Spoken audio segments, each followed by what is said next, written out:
How many? Okay, so then I need to know how many people are out there. Who's Uh, doing that counting? Somebody's right doing it. now, you see, I would say hundreds outside the gate right now. Okay.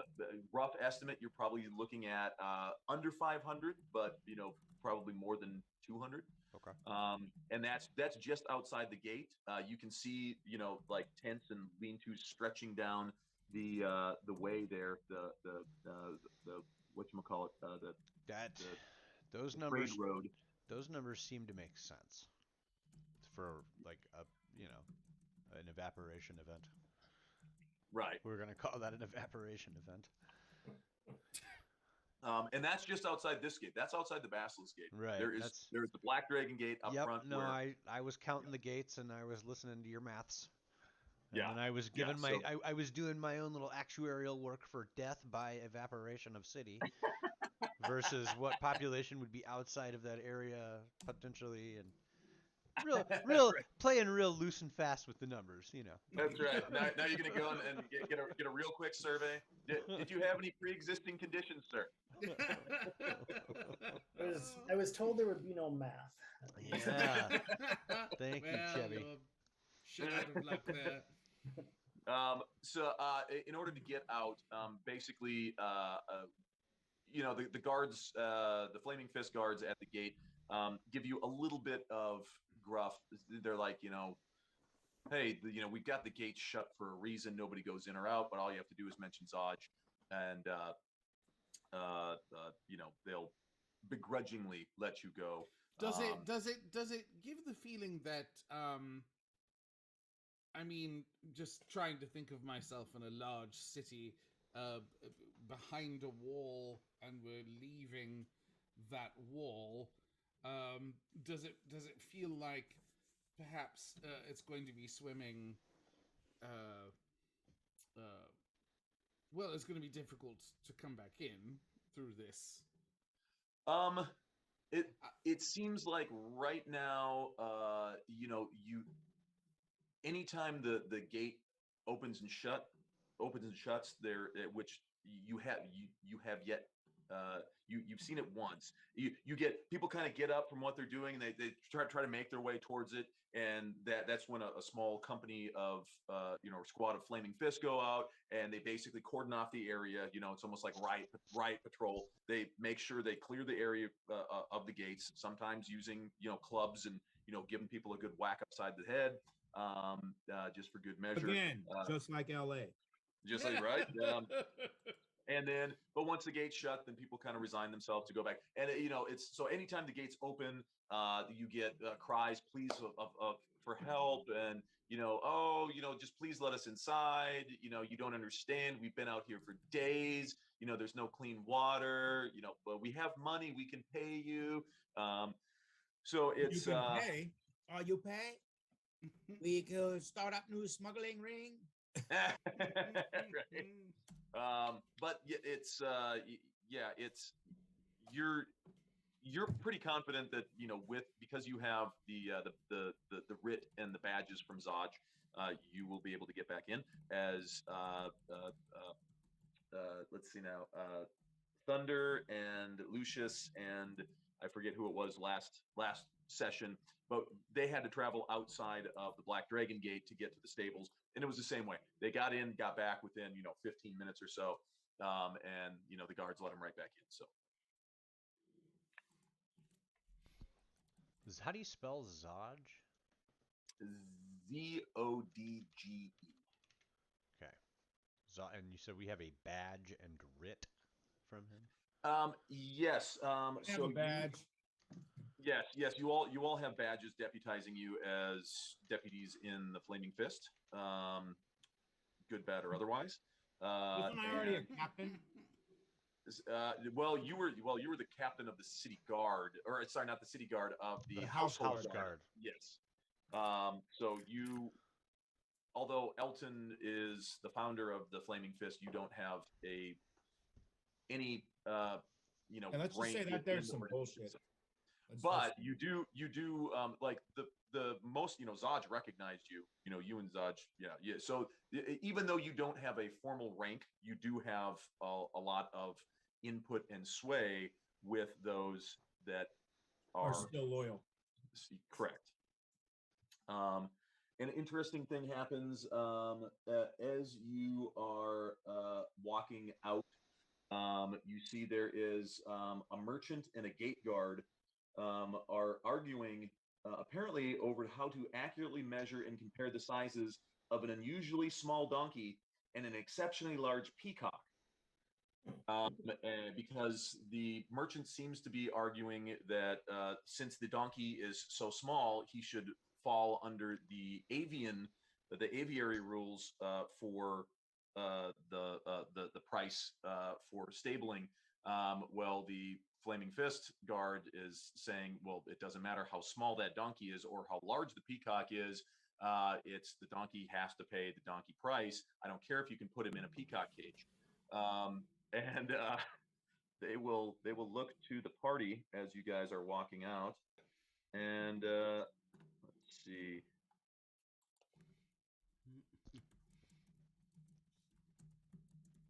I just don't really think it matters. You're all going to listen to the Flaming Fist guard. They the flaming the merchant actually he sees Jaren as you tend to be the closest one, and he says he says good sir, could you please come and settle this discussion I'm having with this terribly short-sighted guard here. He seems to be under the impression that an animal's size and weight have no bearing upon the tax and the tariff for which they should be subjected to. Now, my argument is, as you can see, this is a donkey, yes, but it is an unusually small donkey. Very small of stature, can actually fit inside the cage of a peacock. But he's still arguing that it needs to pay the donkey tariff. However, if you look at the size of this peacock, now this peacock is easily 1.5 times the size of the donkey. However, under this rule, that donkey is going to be paying a larger tariff than this here peacock. Now tell me, does that not sound odd to you? Shut up.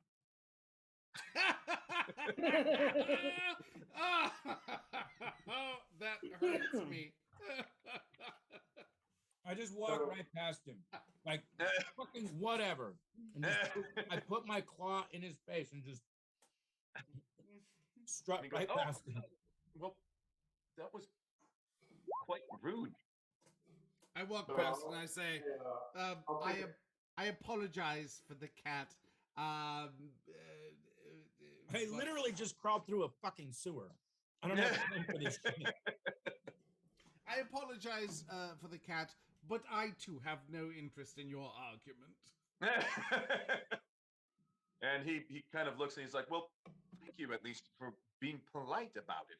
And you, sir, you look like a man. He's addressing Jaren. He says, "You look like a man of intelligence. You look like a well-traveled man, perhaps even of the merchant ilk yourself. Perhaps I'm thinking that your sound judgment in this here matter could be worth let's say half of the difference of the tariff."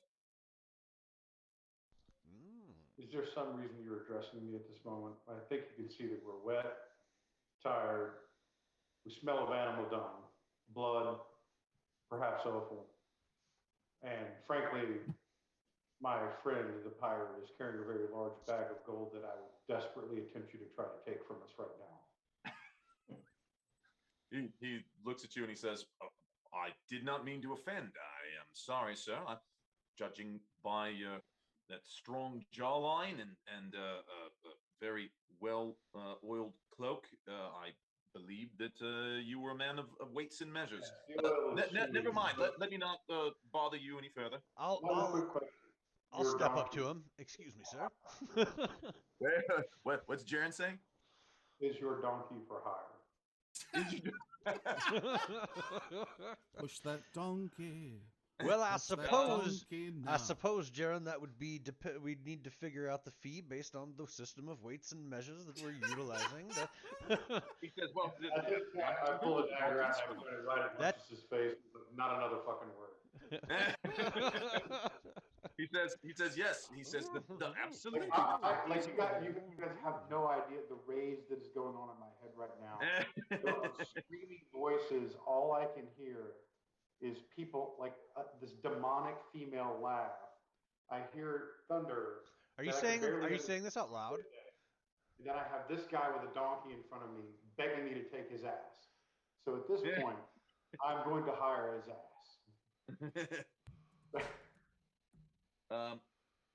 He will say, if I can give him one like a small donation of coin, I will gladly have him carry all of our belongings to whichever tavern that we are heading to, if he will be silent for the rest of the 24-hour period.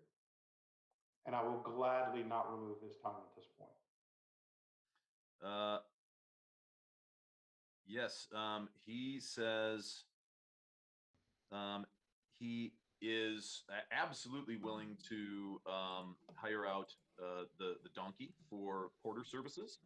The daily price for the donkey is 5 silver. Now, Jaren, and I'm going to kind of whisper to you while you're saying this. You understand we have several draft horses waiting for us. No, frankly, I was not paying attention. I was still trying to like get the shit off I my said boots. before you People give this shut man down. any gold, yeah. He'll take his donkeys at this point.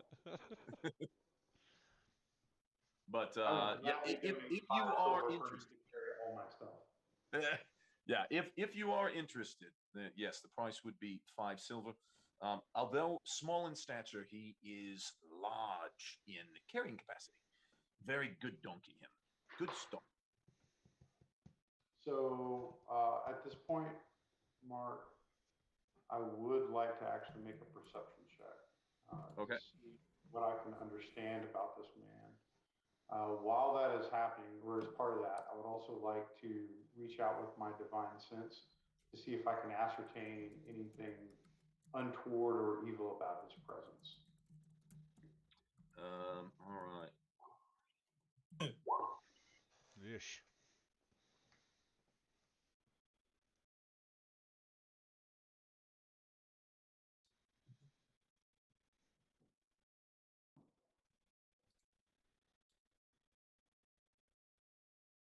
What's up, Riz? Oh, there he is. Come on, guys. What up, home slice? We are in another fine predicament, negotiating over an ass. So go figure. We are trying to We're decide. negotiating over a little ass and a big cock. With feathers, Down. big feathers. Sounds like a typical Monday night. Hey man, we ain't even talking about the little Asian guy who got rolled up in a freaking carpet yet. It's all coming together. Hot damn. It's all something. Now, from your senses, this just seems like Negotiating over a just little sort of a ass and typical big cock. daily encounter that a lot of these flaming fists, these gate guards have to deal with this kind of shit on a daily basis. However, if you would like to hire said donkey is for sale, or at least for rent.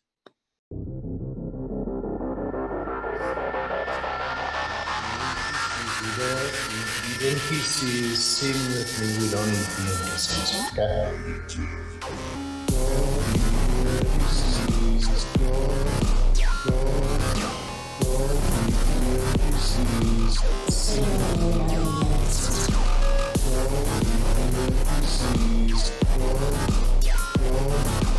Rule number 1, do not eat NPCs. Rule number 2, do not eat NPCs.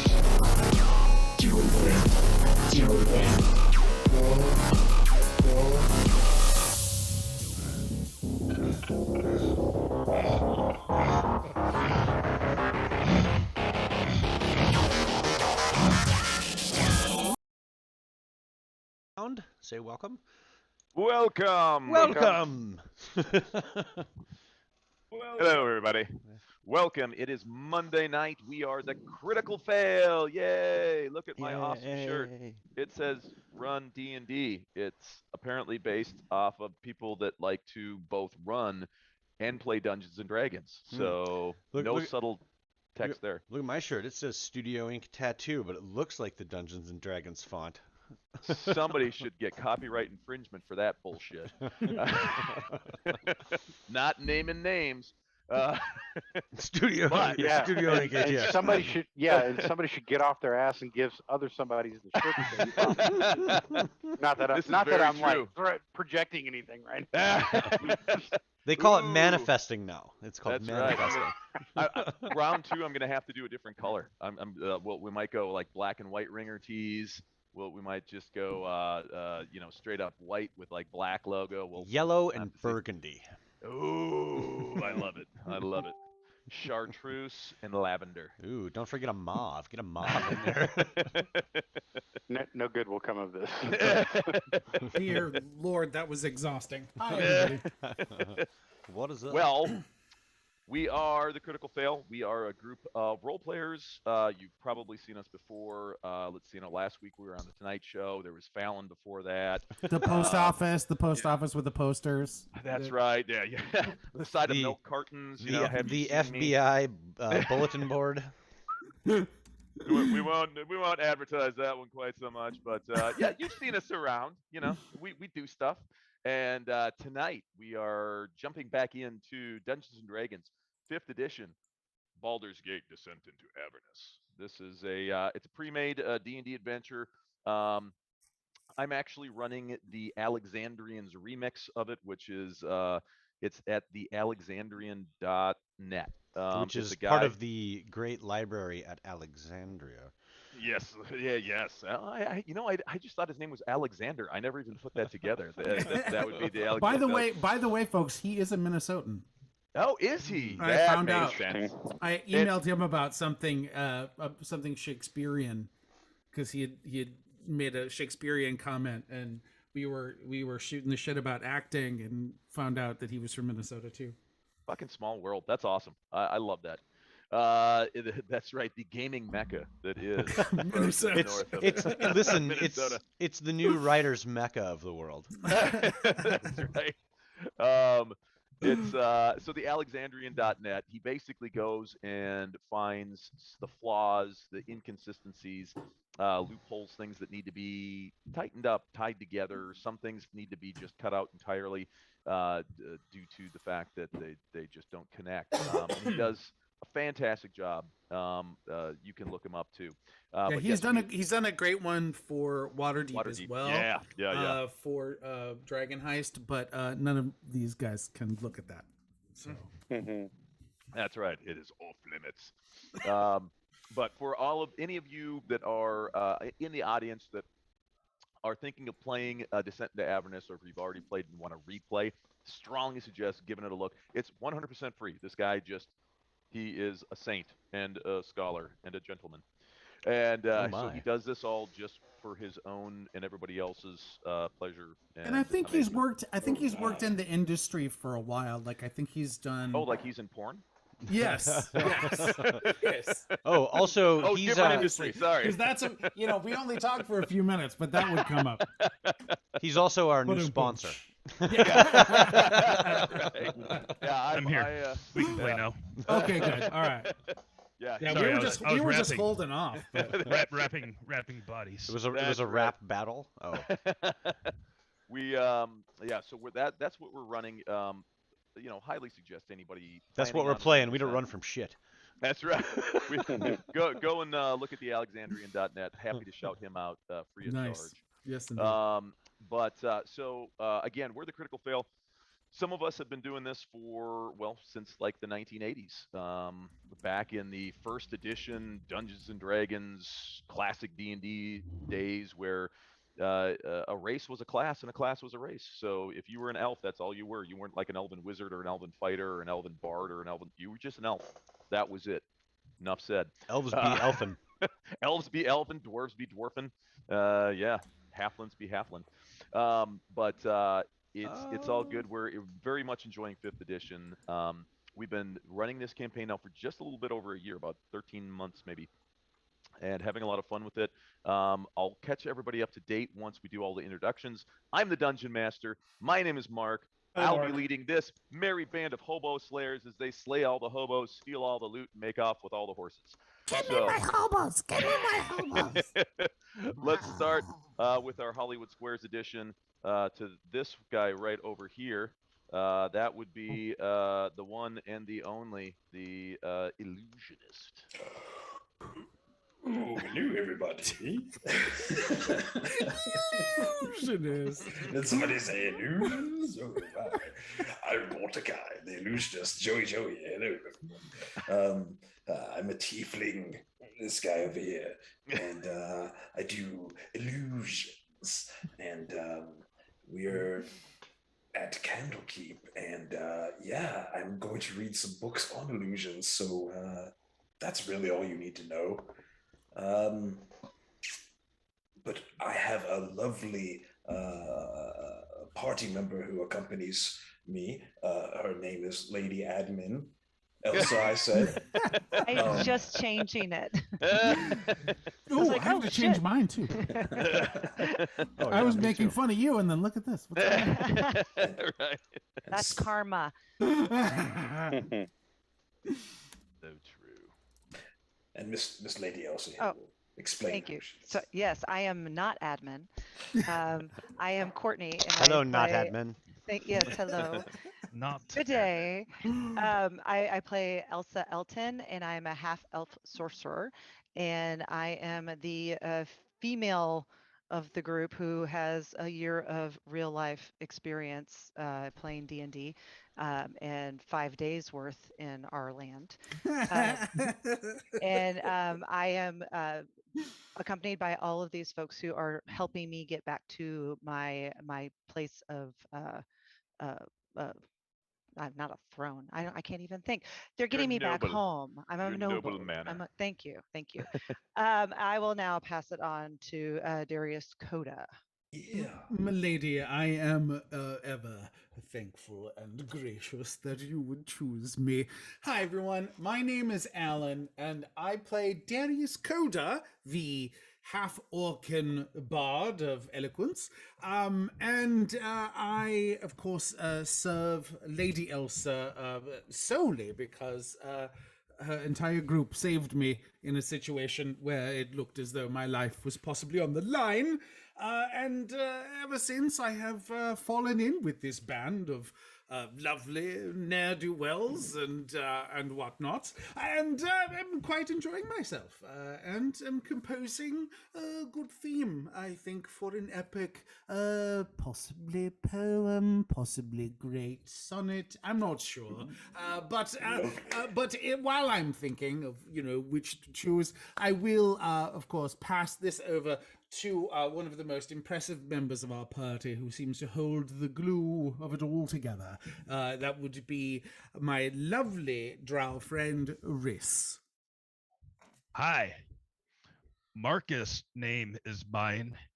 Risk player smart more than Marcus does. Yes. His brain Yep. Yes. when I works stuff. When I said the one who holds And the glue together. Shirt You meant the one who sniffs the glue. work for dumb work shirt dumb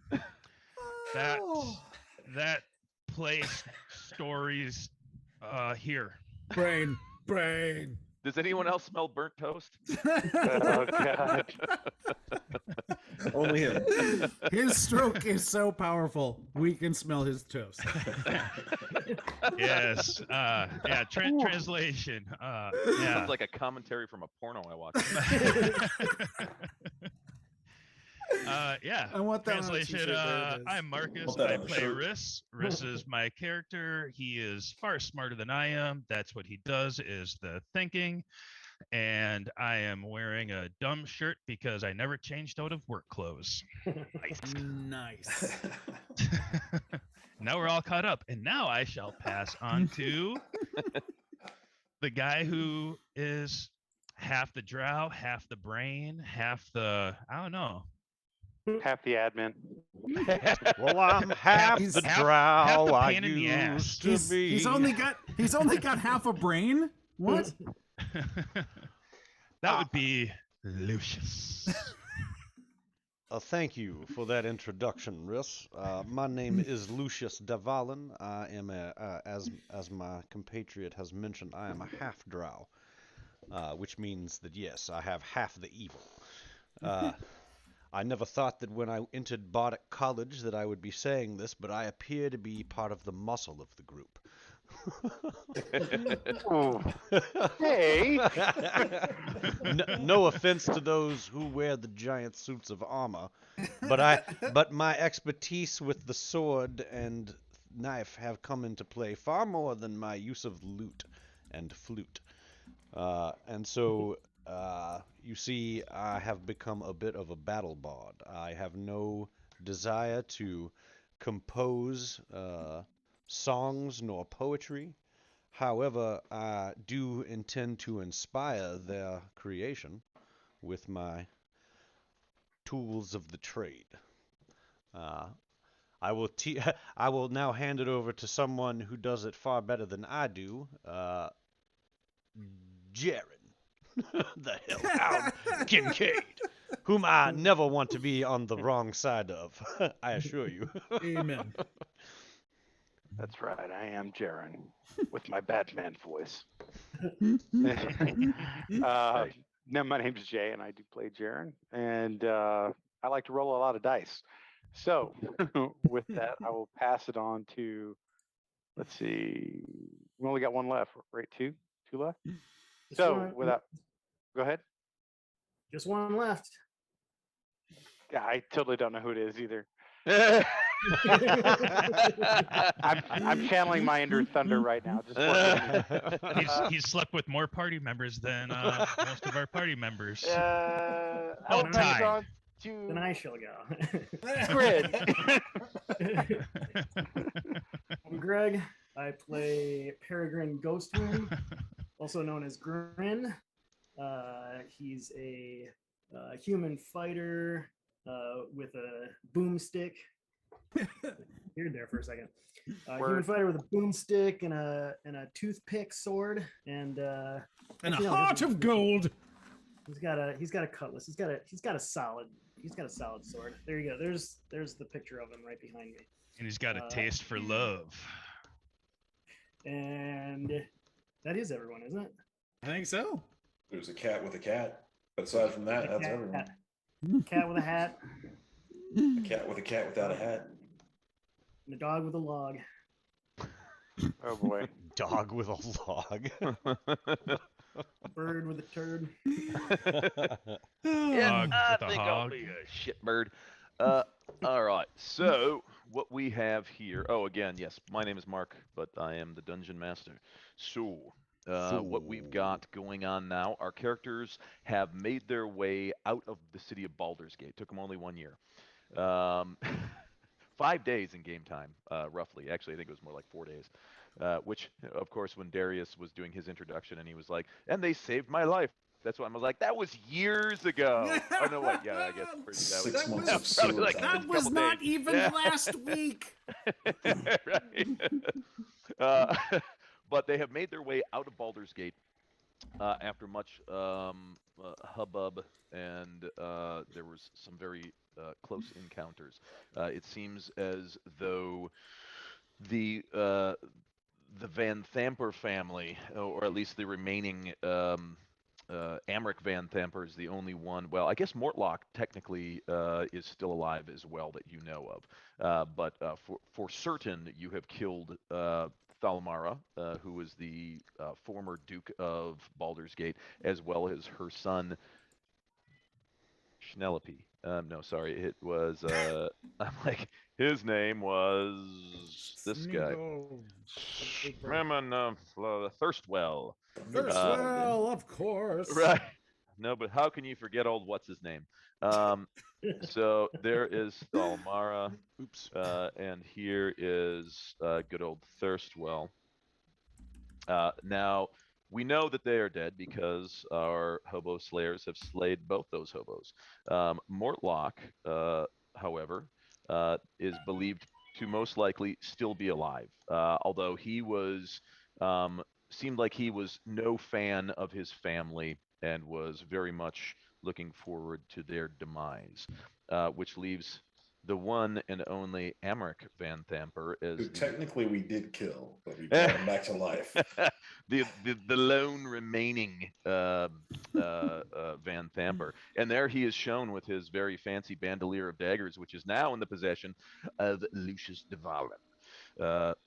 And let's see, what else do we have here? So our characters left the city. The Van Thampers had been doing a seems like a pretty thorough job of trying to usurp the authority and the power of the Flaming Fist, which had formerly resided with the city itself and the Dukes, but more importantly with the Elton family, which is Elsa Elton, played by Courtney, is the sole surviving heir of the Elton family. Boy, Cat, you're choosing right now to add to this? Okay, come here, Gray Cat. But our on the heels of a assassination of one of the other dukes, Dillard Portier, who was a friend of the Eltons, but as soon as he was assassinated, shouts from the crowd began echoing, "It was the Eltons! The Eltons have done it! Look, there's the Elton heir!" And so the characters had to make their exit post haste, whilst there were the sort of traitorous members of the Flaming Fist hot on their heels. Now it seems like the Duke Dillard Portier's niece, who goes by the name of I have her here. Thundercat. Ho! Liara. There she is. No relation to Jamie Lee Curtis. And that is, there she is. Did I show her? There we go. Now she seems to be on the side of the characters, although she did say that she needed some sort of proof in order to implicate that the Van Thampers were in fact behind the murders and the kidnappings and everything that was going on in the city that was undermining the authority of the Flaming Fist.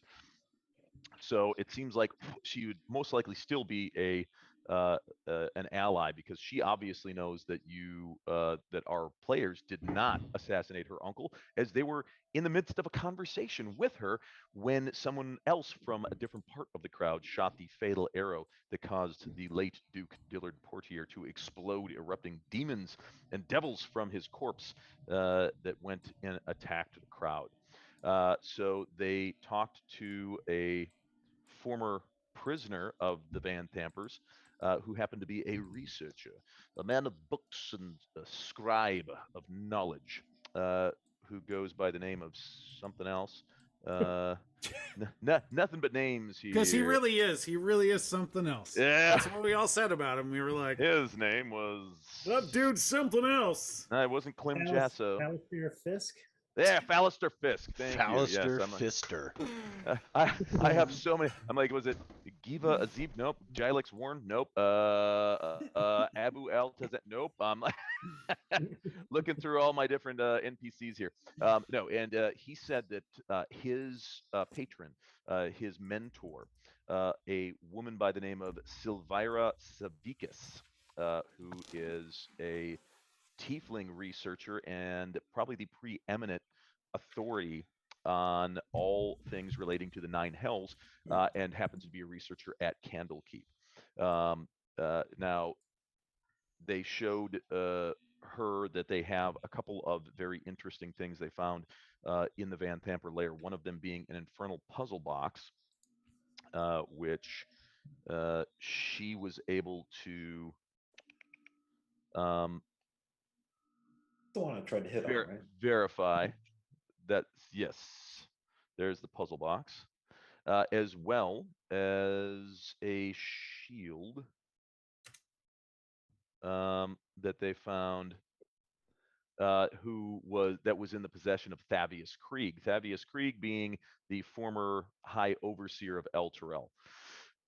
Boy, there's so much stuff to get through, but we'll just keep on pushing on. If you don't know about it yet, we'll get to it. They found out now that the shield, this golden shield, actually is the physical resting place of the spirit of a former devil prince of the 9 layers of hell, a guy by the name of Gargoth. And Silvira has suggested trying to basically banish the shield into a like a portable dimension or some sort of a pocket dimension, another plane of existence, due to its ability to influence and corrupt mortals. Now, the characters, she had said the person that they would want to talk to about such a device or an item was a colleague of hers, a guy by the name of Traxagor. Now, our characters they spent the night in the local tavern called the Hearth and its adjoining rooms for visitors and travelers, where our bards, well, actually, our bard Darius Coda put on a exemplary performance. Actually, I will say I was nothing without my cohort in that. That's Mordecai. Yes, Mordecai. Indeed. Yes. His light only allowed me to shine that much brighter. Yes, and it was literally like a disco pyrotechnic show to go along with the music and lyrics of Darius. So it wowed everybody. Absolutely. I was wowed. I was there. Everybody was wowed. And in the morning now, they have gone to Traxagor's laboratory, and they have met Traxagor. Just met him. Traxagor is this particular guy right here. He is about 1.5 feet tall. That's a tiny little picture. Yes, it is. He's a tiny little man. I feel like I missed this part last time. He is a tiny little otter, actually. Yes, he's wearing little red Cossack's robes and that look very fine quality. And he, for all intents and purposes, looks like an otter. What are the odds that any of us have ever seen somebody that looks like this before? Boy, I've read about them. Right? What's his name? Traxagor. Yeah. Mm-hmm. Very interesting little man. And do I have to roll to not say, "Oh"? Oh, look at him! Look at his little paws! Somebody give him a peanut. Give him a peanut. It tastes so good when God, they're it's young. adorable. Where can I get one? I must have myself. Looks like Just remind me something. It remind me of something. The It looks Tale like of something Neem. Mordecai Tale of pulled out of Neem. his hat. Something. All these cats and otters and Put things. it in your ass if you don't watch out. Metaphysically, where is? Let's see. Oh yes. So when you went in and saw in Traxagor's laboratory, you went down a level, seeing a cluttered chamber. And this is early morning, so you guys have broken fast. It is probably around 8:30 or 9 a.m. One level down, you see a cluttered chamber illuminated by various objects upon which continual flame spells have been cast. Scurrying around the room is an otter dressed in a tiny red cassock. The otter mumbles to itself in common, mentioning something about a tuning fork. Suddenly, it takes notice of you and stands upright. Welcome! Our guests have arrived! At the sound of her name, a small elephant with golden fur appears from under a pile of blankets near a table strewn with alchemical equipment. The elephant takes to the air on feathery wings and lets out a pleasing trumpeting sound. And so that would be this particular. So we have an otter and an elephant. Yes, an otter and a winged elephant and a thunder. And a thunder, and don't forget Thunder's cat. Thunder's cat, yeah. Thunder's cat. Which, Ho. which is Slobber chops. right. Everything's got wings now. I guess that's wings are the new black. So there we go. There we go. Wings we are have the new dark vision. We've Right. got we've got all of our all of our space on screen filled up with pictures. Of us. We're out of Oh my space. God. Now we have to make ourselves smaller. That's right. So for those of you playing at home, this is the time of the game where we do memory. We're going to flip all the tiles upside down. You tell us which order. There you go. But that's the mini game for the night. Because I keep on just nuking them. I show them and then I get rid of them. So, but I like. Which one doesn't belong here? Thank- Come on, by the way- Candy, guess which one. Thanks for the sub, Nada. 19 months. Appreciate it. Indeed. Indeed. 19 months. I picked Mortlock in the candle keep. I mean, it's nothing. Yeah. You've got nothing on Duck, but we appreciate Duck you Duck's the subscribing. master. Mm-hmm. I wrote that in Italian, by the way. Thank you. Thank you. Thank you. Buongiorno. It's not a Shut typo. up, you face. Hey, you shut up, you face. Dumb talk, can you? What's the matter, you? You shut up, you face. Marcus, your introduction rubbed off on me there. That's not all it's going to rub off on you. Mordecai, someone's cheating on you. Yeah, competition for in-party action. I'm down for a. Ooh, are we gonna have a cuddle puddle later? We can leave the weapons in the fishbowl, you know. Oh dear Lord. Oh Lord. What have we become? What happened with the guy? Did we question the guy that we caught that I spotted and Coobs went and sat on and held? Yeah, we remember that we forgot about him. Yes, we remember. Yeah. That was one of the things. The information Happy you got little out. accident. Yes, he was a follower of a Ball. Of course he was. And he did give up before he died.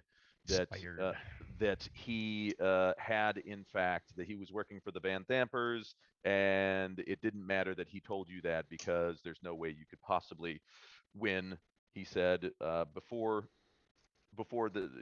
you know it, Amric is going to not only be the next Duke, but he is going to be the next Grand Duke, and everyone is going to feel his wrath. Amaric is the next Grand Duke? Yeah, because he's the only Van Thamper left alive. We've killed the rest. Wasn't of that the them. guy that we should have fucking killed? Yep, like 10 that's times? the one.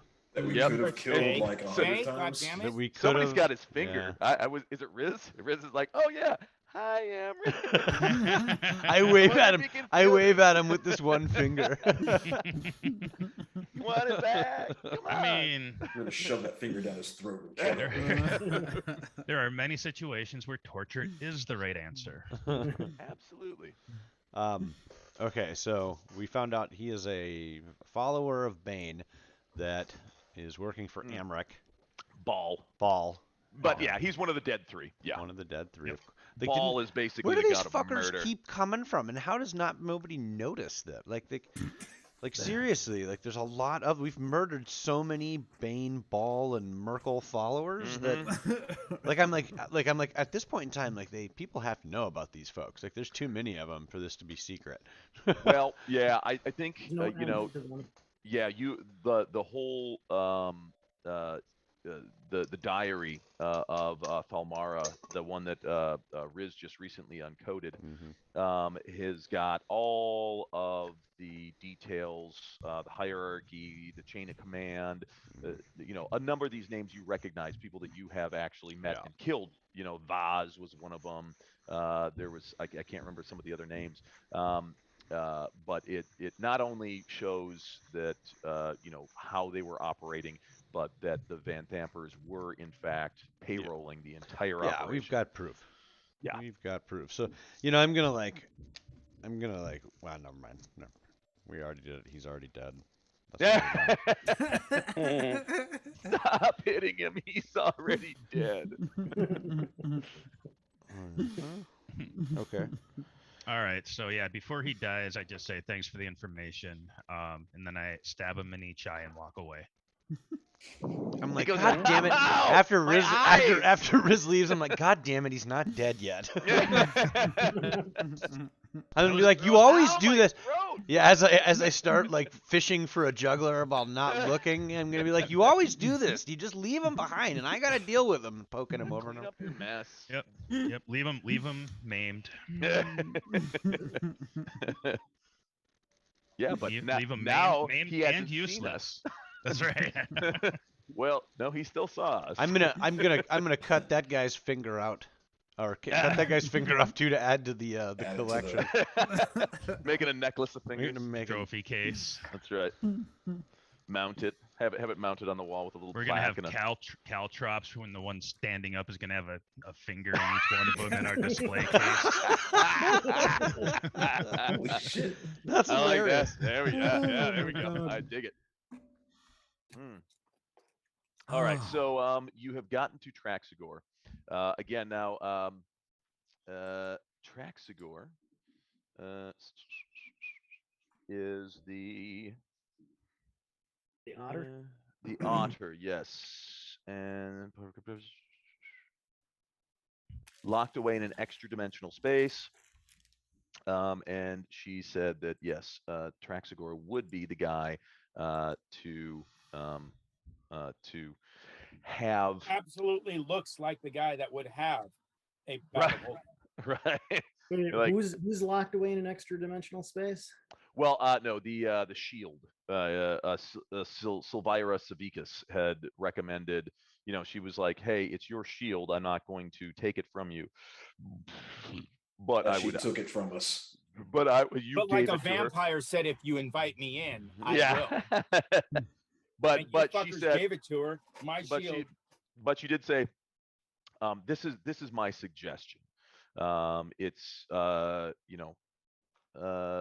extremely powerful, and yes, to quote her, she said, "This shield is a symbol of good's triumph over evil. Gazing at such beauty, one can easily overlook the terrible force bound within it. Gargoth is, I believe, also known as the Hidden Lord.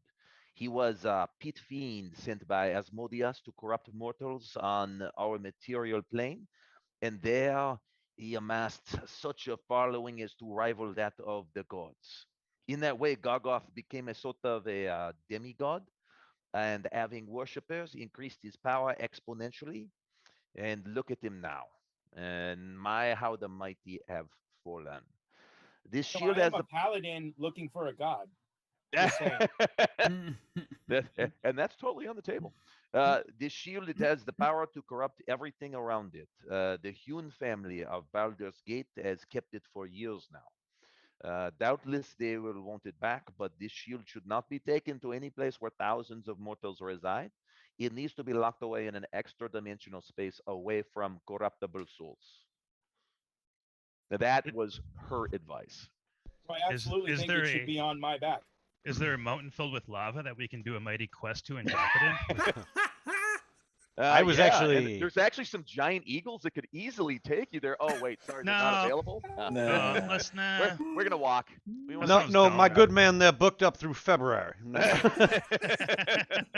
I will say this: instead of burning it in a liquid hot pit of magma, or hot liquid Magma. pit of magma, we should instead lock this away, as you say, in an extra dimensional plane, until such time as we can find a demon or appropriate demigod who can trade us for something that we can use for something of such immense power. That would be my Thunder suggestion. has a problem. Thunder say, Thunder does have a problem. since I found the shield, I took it, and I carry the shield faithfully with no problem. Since you jump me and take the shield, Well, I wouldn't say no problems. there was no problem. No problem happened. Well, that's a I matter don't of know. opinion, sir, I say and I hold the perspective. shield. I can hold the shield. We don't need to put it in a extra dimensional realm.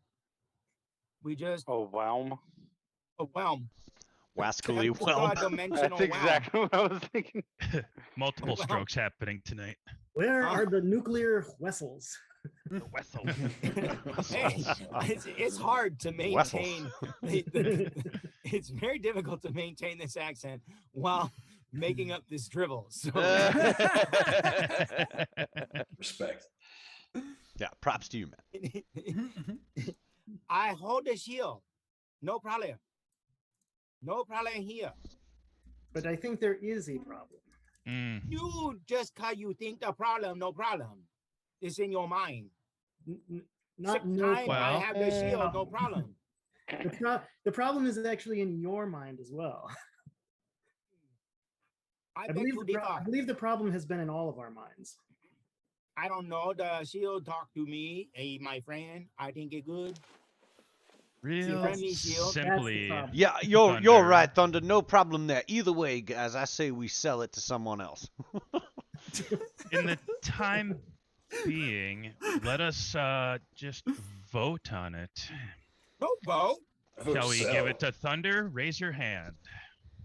Barbara Shall Pop we raises put it his in an hands, extra too. dimensional space until we find a greater cause for it?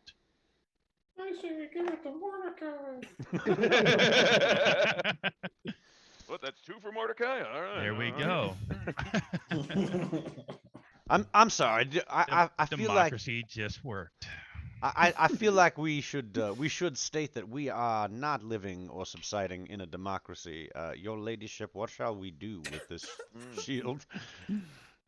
Elsa, Ooh. Lady Elsa, your champion. You have needs seen the shield. way your people have voted, but the decision is ultimately yours. I think we should follow the person who had the most knowledge on it. That advice would be to store it safely away until I do like the idea of being able to trade it for something of value when the time comes. Well spoken, my lady. Take that. So Thunder, let Your- it go. Let it go. Oh, you just got done Elsa, son. Killed me. You killed me just. Hey, tu brute. Oh dear Lord. Nice. Fine, then. You take a shield. Do what you want. I go find something else. I don't want no more. Your stupid shield. They're no good for me. Shield. Fuck your shield. That's still know, garbage no, anyway. I get no. better shield. You She'll eat talk too too much. much. You know, you eat too much. You go home now. Shield won't Thunder even fit on is- my head like hat. Thunder is slowly degrading, by the way. You've been here Just so 4 you know. hours. You eat all the food. Been here for an hour. So we came to talk to this elephant and this mongoose to find out that what we need to put the shield in a bag. This mongoose. Yeah, so like that does bring up a good point, Mordecai. Will a bag of holding be sufficient as an extra dimensional space? And you happen to have one. I'll ask this of Well, I whoever think it that was was- that was yeah, telling us that- to do I think something. we were going to ask the. That's one of the things that led us to Trixigor. Okay.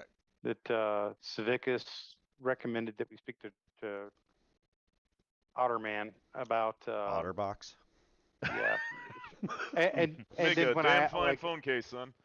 like when I asked if there was anywhere in Candlekeep that might have a bag snap, of holding sorry. to purchase, Yes. she recommended to see Trixigor reference that Yes. as well. Mm-hmm. Yes, he seems to be a. Will it She suffice, and do you described have him one? as a one of the preeminent sages and researchers dealing with extra-dimensional spaces, portals, extra-dimensional travel, planar travel as well. So I'm sorry. So Jaren, were you saying that you wanted to ask Traxigor if he had such a thing? Will it available? suffice, and do you have one available? Yeah, I can do that. So He's a Master long. Traxagor, Hmm, the this is Archmage Savicus recommended that we speak to you. We've got a very specific problem set, which she said you were clearly the most capable person here in Candlekeep to either handle the problem or at least recommend a solution. We Oof. happen to have a very specific item that she's studying right now, and she recommended that we transport it in an extra dimensional area. Please forgive me because the arcane is not exactly my forte, but I believe a bag of holding would potentially suffice. We would like to show you the shield and get your idea, and perhaps you could consult with Lady Savicus. But if possible, could you tell us if it's safe to transport it? And by any wild chance, for a small nominal fee, would you happen to have a bag of holding that we could purchase from you? Oh, this is yes, very very interesting. I spoke with Fallister late last night, and then a little bit more this morning, and he was apprised me of the situation. So I do have some devices in which you speak, a portable bag of holding, and other such things. And Mr. Savicus is very, very knowledgeable with uh, uh, in her sphere of influence. It is the Nine Hills and uh, the Blood War, things like that. She is very, very good with. However, this happens to be a area that I have done immense amounts of study with. So, although at first glance it seems like this would be the most prudent course of action, I believe that the shield itself might be itself a sort of extra dimensional space in which they are housing the spiritual form of the former prince of the Nine Hills, this Gargoth, because no normal sort of unimbued item could possibly contain that much energy. Therefore, it must be itself some sort of extra dimensional or pocket dimension. Now, if you have done the study that I have done, to take one sort of extra dimensional or pocket dimension and to place it in another is not a very good idea. Research has been done, all of it fatal. Usually it results in a massive explosion that kills, well, pretty much everything around. So, as much as I would like to say that this would be a good idea and a safe idea, it is not a particular path that I myself would embark upon. All due respect to Mistress Savicus. No, wait. Second, I'm no, sorry. no, It's second, no, no. Is that that's a no go on the bag of holding? Is what I'm hearing.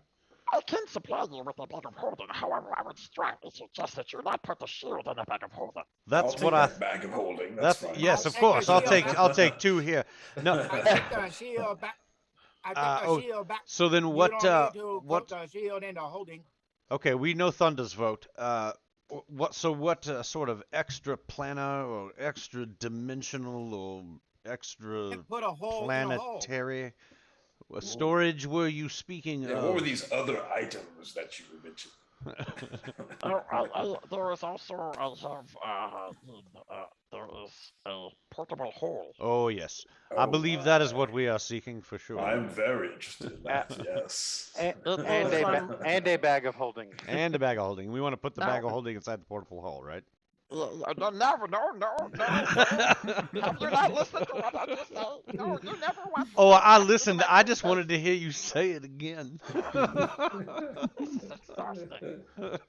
So, I would say, now, the bag of holding that I have is of elven make, very, very ancient. It is an artifact that goes back millennia.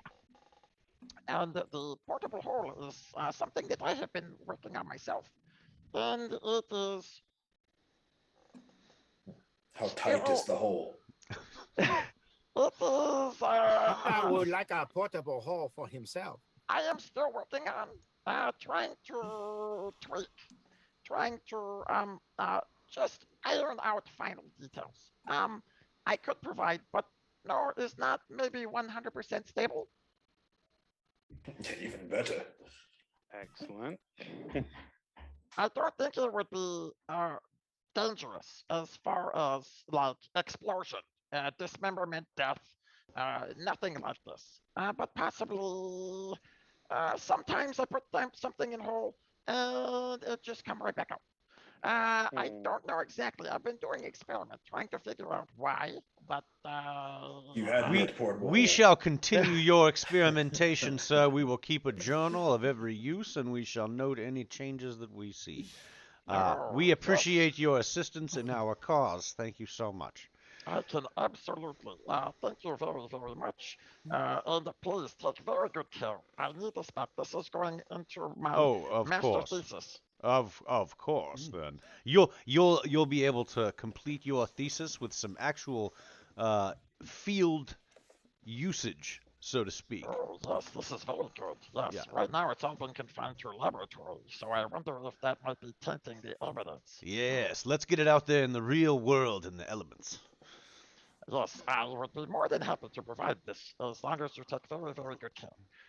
Now the bag of holding is it is on loan right now from the Kingdom of Elves, and it is a very valuable. So we would need to have at least a retainer for in case something should happen and No it not problem. get returned. Thunder, have one of your men stay here while we borrow this bag of You holding. said retainer, right? Oh, not retainer as in person, retainer more as in a money in case. You know how much you can get for one of these cats? Well, what about the shield? Yes, of course. What up, shield? I went, no, this is Severa. She knows about shield, not me. I want nothing to do with shield. This is not my area of expertise. Okay, so we can't put it in one anyway. This is on loan. We can't keep it. It sounds like the hole we've got. This sounds like a win-win for us. Let's just go back and talk to Survivor and So see what's going on us- with the cube. He's giving us a portable hole. Yes. Yes. Add that to the list. I'm gonna pull Mordecai Mordecai adds it, aside, yeah. and I'm gonna be like, "Hey, my It's good a man, do you think fully functional you could portable. manufacture some, platinum ingots or something? We could have him hold on to, perhaps a big jewel, something He'll for this fucking figure that retainer. shit out. He looks smart. All right then. I thought you were good at this. I'm good at fooling idiots. Thrown. What was the adjudication for the or not adjudication? What did he actually say for the reference to the bag of holding? Like, Oh, did he he said say that he there had one? He said Yes, it's on he- loan though. Yes, it's on Okay. loan from the Elven Kingdoms. Doesn't sound like it's his to give. Okay. But he said that, he could, as long as there was a substantial enough retainer, in which case, if something were to happen to it, the money that could then be sent back to the elves in, reparation for any Okay. damage or loss. We just probably need to know how much that is. Right. Yeah, I don't have anything. I checked my stuff. I don't got anything worth. How much? It would be 1,000 platinum pieces. I do not believe that we have that kind.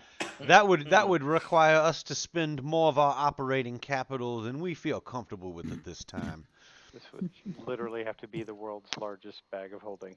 It is a very, yes. How big is this hole? How big the hole? Can you put posting in the hole? Yes, Let's put 'em yes, in of it. course we could Walk throw you away. in there at any time, Thunder. Yes, the hole.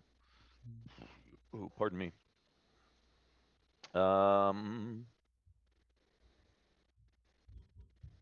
Added to inventory. 6 feet in diameter. Okay.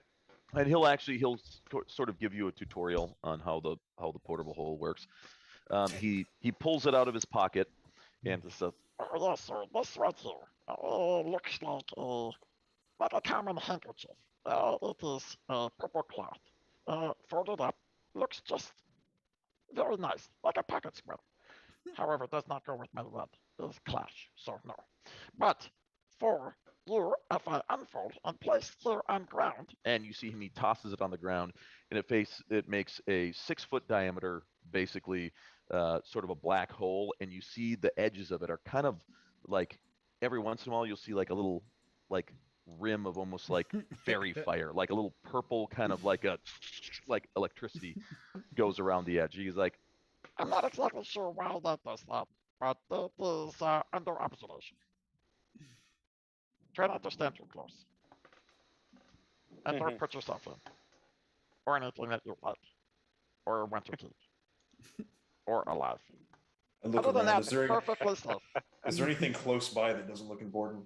yeah, yeah. I mean, there's all. So it's a laboratory. There's all sorts of like empty beakers, flasks. Yeah, I want to grab just something, anything random, and just chuck it in while it's there.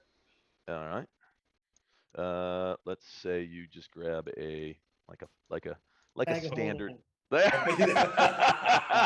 Elven bag of holding. What was that you said? Just any random item, doesn't matter. Yeah. Whoops. I guess that showed up on the random table.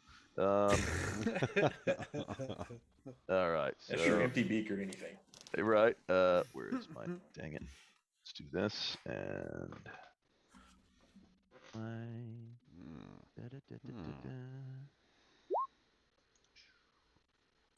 Yeah, you see it just kind of disappears into the hole, and you see like a little bit of like kind of purple electricity kind of flame around the edges very momentarily, and look over at Lucius. Mark that down. Did you see that? It worked. One successful application. Oh yes, of beakers course. are good. Beakers are good. Beakers, yes. Are we wanting Right. this portable hole to move the shield? No. Oh, okay. No.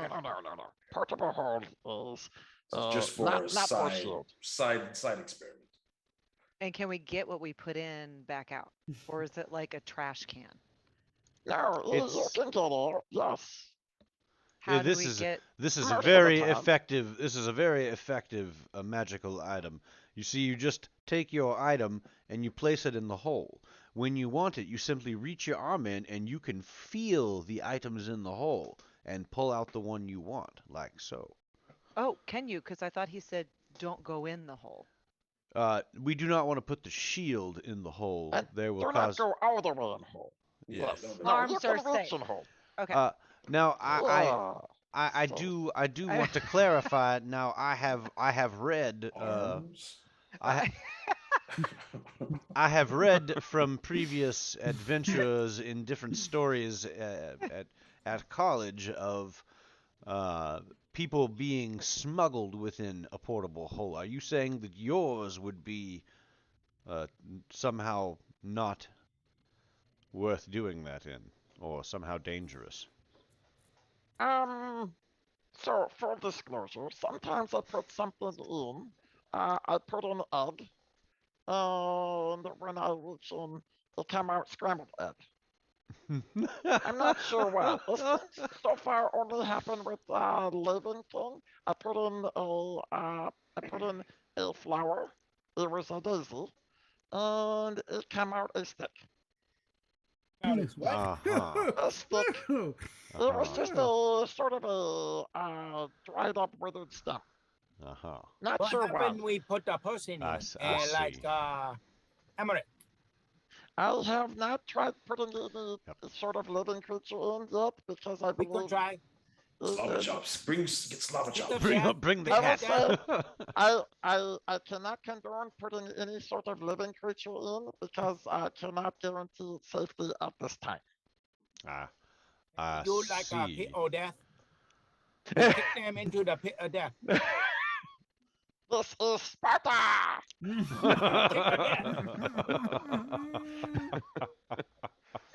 Really do a Sparta kick. Oh, I mean Candlekeep. This is Candlekeep! It's a thing. I'm your Huckleberry. Mm-hmm. I like the ideas already.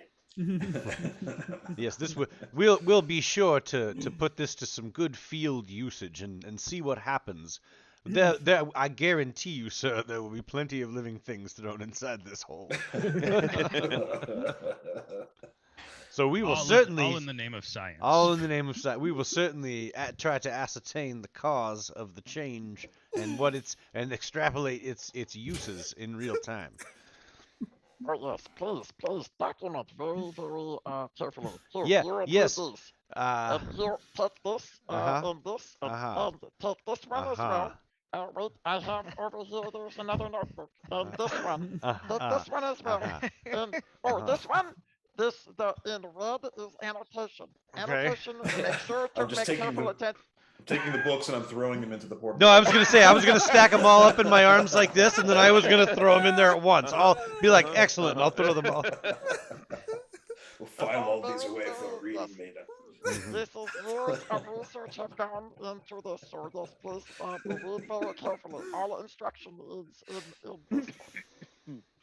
Most certainly. Right away. Yes, yes. We'll return it as soon as we understand it.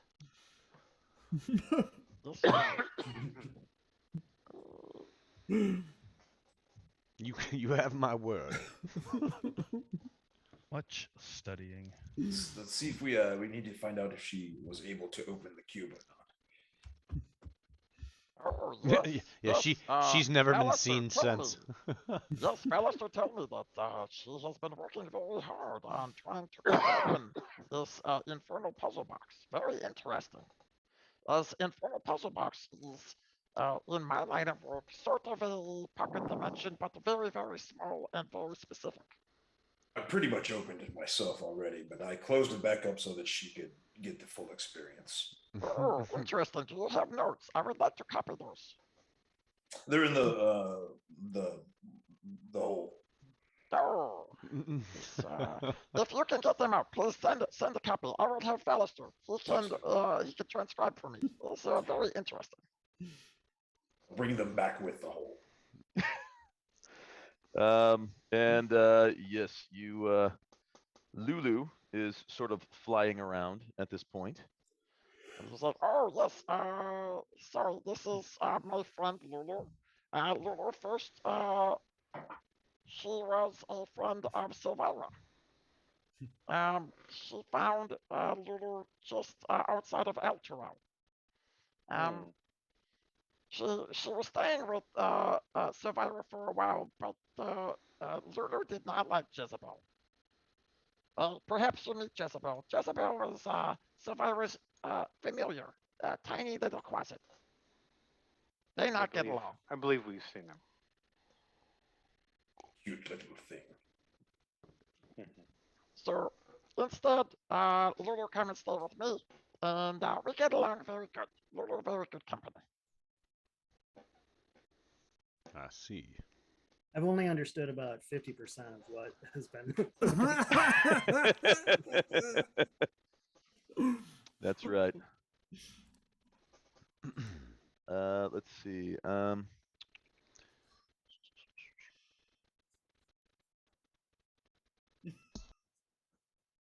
And he says, But if you have no other questions, I would like to get back to research. I have been working on a sort of a transference. It is allow people to go from one plane to another plane in large group. It's very difficult. I've been working on it for a long time. I'm trying to find my tuning fork. I cannot find, but once I find, it's going to help. We could certainly use that. That would be greatly. That would assist us greatly in our. What once you find it, what we can do? What? I'm researching. There is a particular it's a ritual arcane. Oh, a And ritual. it allows a group of people to transfer from one plane, like our plane material, to another plane. Like, say, material or the realm of shadow. Or One perhaps of the to- 9 hells. Or I- the abyss.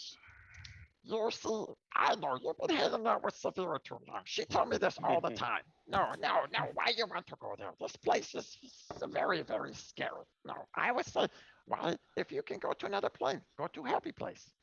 Yeah, I have a feeling that many of the folks from Elturel have gone there themselves, and in order to try to investigate what that is, Oh, that's yes, most. Alistair told me, yes, he said that he was talking to many refugees from Alterel.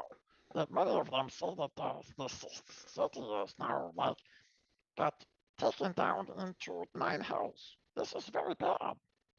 That is the understatement of the year. And we, being arbingers of justice and peace, may want to send some of these criminals down to the 9 hells, where they may serve their lifelong sentence. This is also a good idea. So maybe, perhaps, transferring to 9 hells not worse than in the world for very particular individuals. Quite specific. Just so. Excuse me. Whoosh. Whoosh. Somebody remind me what we're supposed to be doing next. Well, somebody had said checking to see if check the cube, Beacons check the cube. had gotten the cube. But before you go, you see Lulu.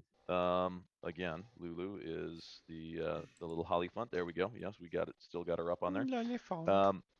Comes up and you see Lulu kind of fly up to you and go, "Who are you now?"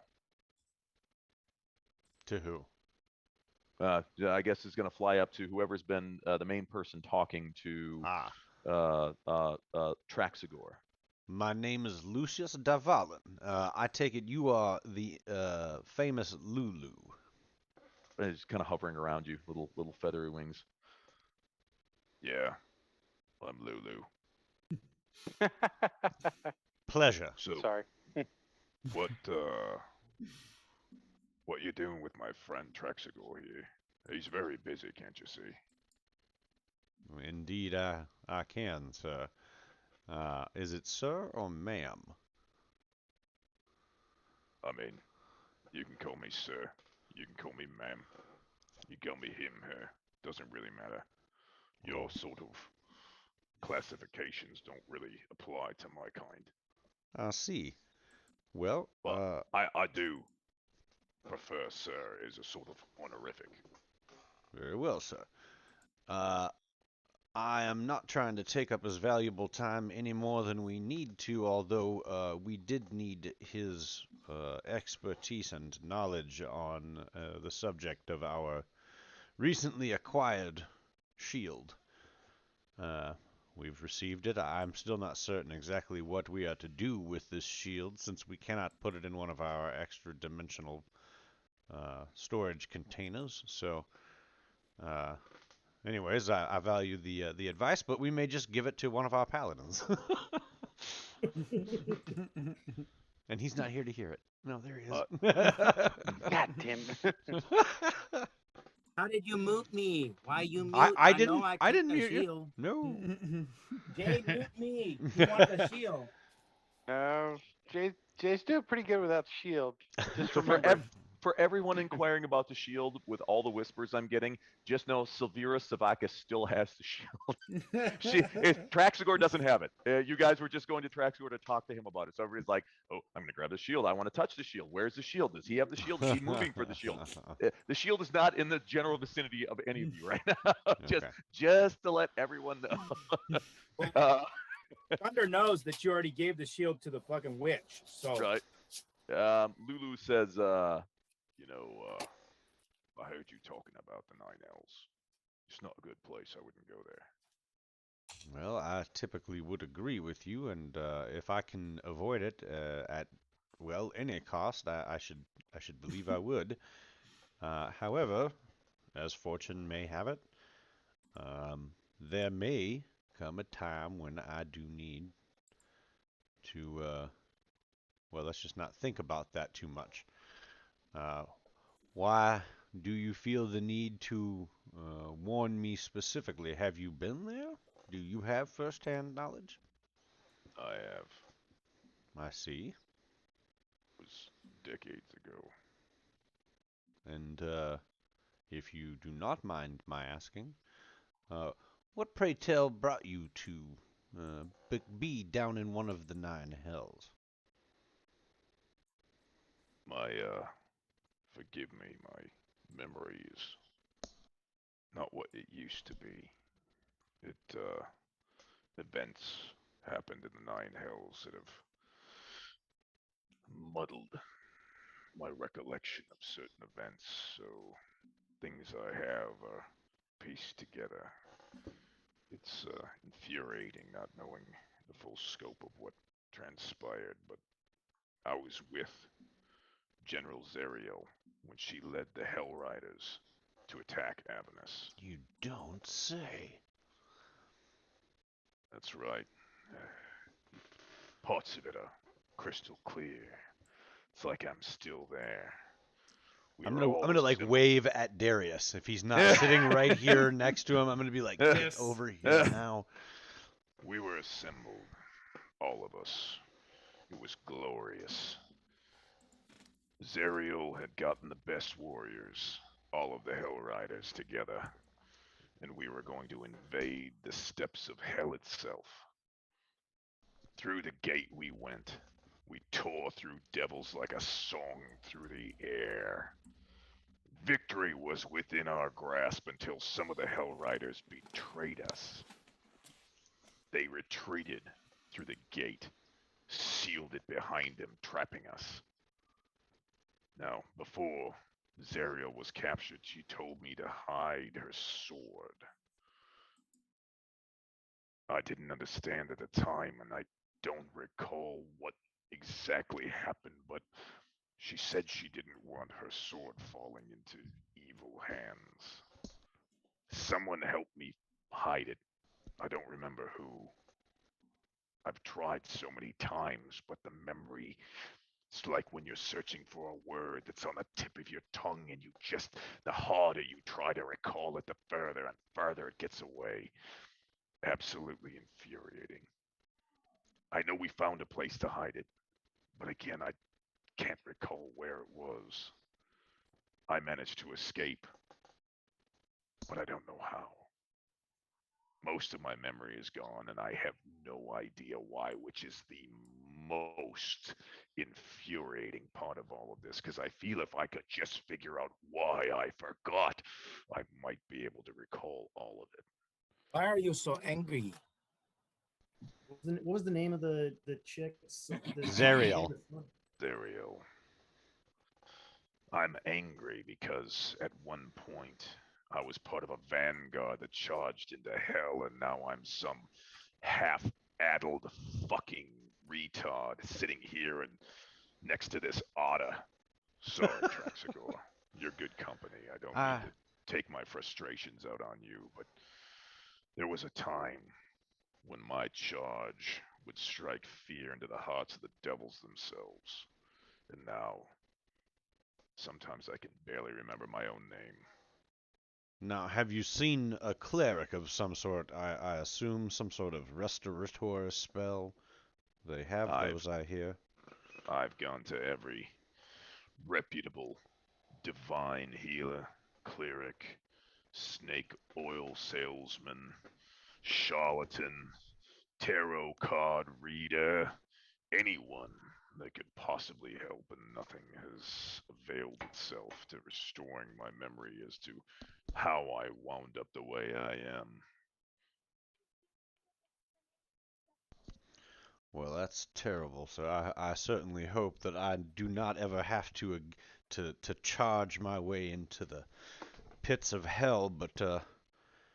should I find need, I will certainly remember your story and try to be on the lookout for what may cause that. I would imagine it's magical of some sort. That's what Traxigo tells me.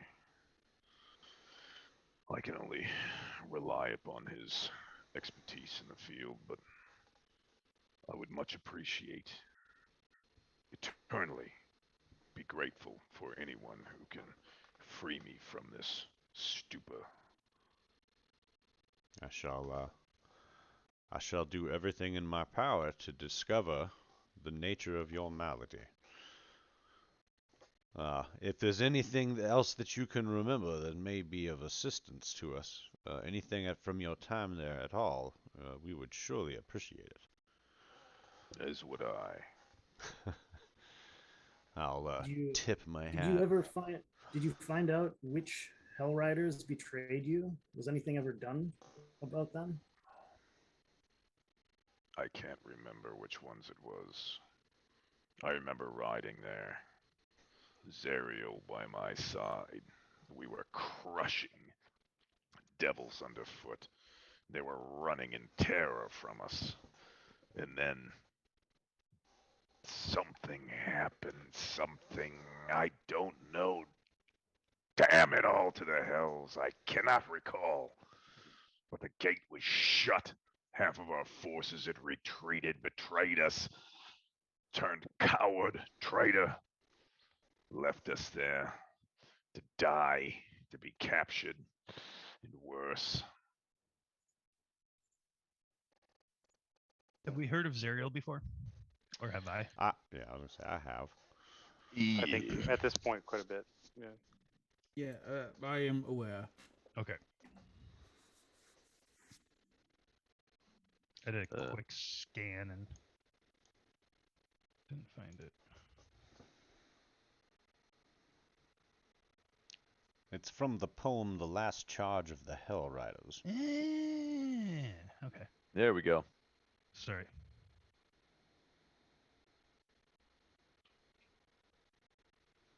Along with the angel General Zariel were her two captains, Heramen and Olanthius.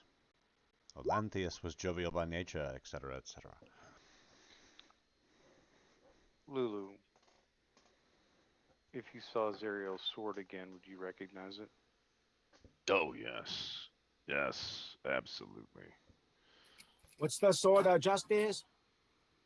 Thunder, show Lulu your sword. Oh, my sword, and you took my shield already.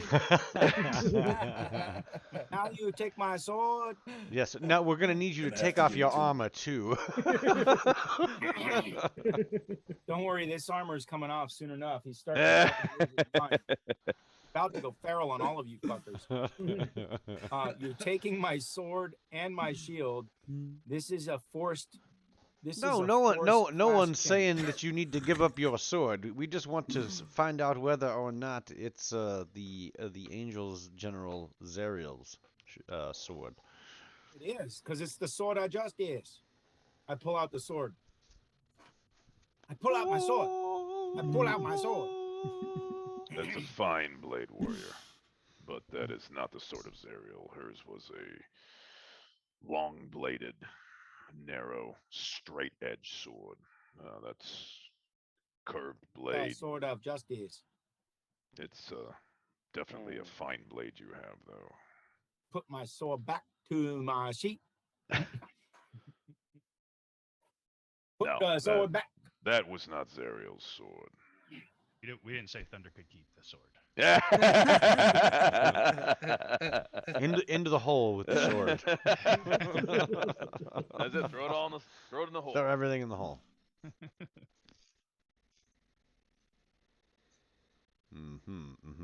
Too soon. Still too soon.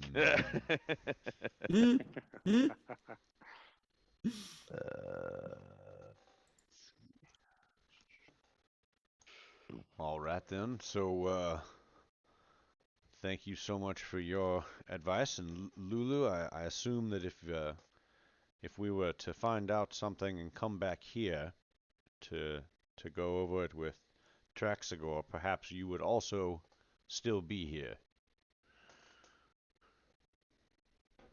Oh yes, yes. Very well. I spend my days with Traxagor. Hopefully, he'll be able to find some remedy for the malady that ails me. Question about Candle Keep. Do we have to pay a book every time we enter, or is it like pay once and get forever entrance rights? That's a good question. They just want us to stamp our hands on the way out. So they pay. Well, if you got the stamp, you Matt's can built get back in. tattoo that's invisible, but they got like a little black light. Trying to let you. No, you're good.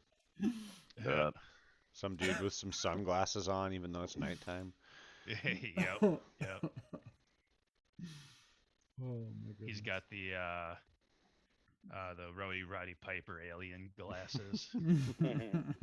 Right. They live.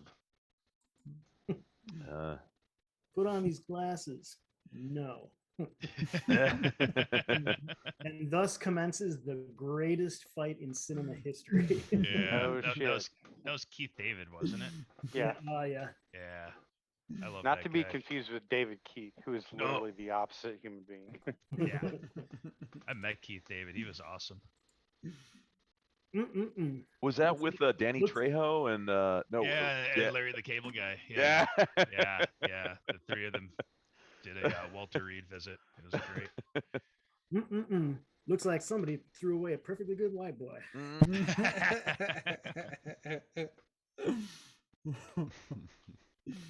Yeah, they walked in. It was the three of them, and the first thing that they say is Larry the Cable Guy says, "Hey, I'm Larry the Cable Guy. This is Keith David and Danny Trejo, and we're one Chinaman away from a diversity conference." I'm like, Pretty legit. I was like, all right, that was super racist in a very diverse environment. You're like, it's racist, but it seems like you're all in on it. So I'm not sure whether to go boo or go yay. Right. Like, wait, is this acceptable? No, I'm what I white. did, what Can I did, clap? I I'm looked, not I sure. looked around for the nearest Asian, and then laughed. That's yeah, good play. You're like, oh shit, is there no? Okay, all right.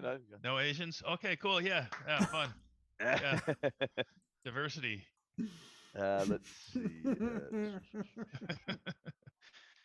So Elsa, you know about Zerial as well.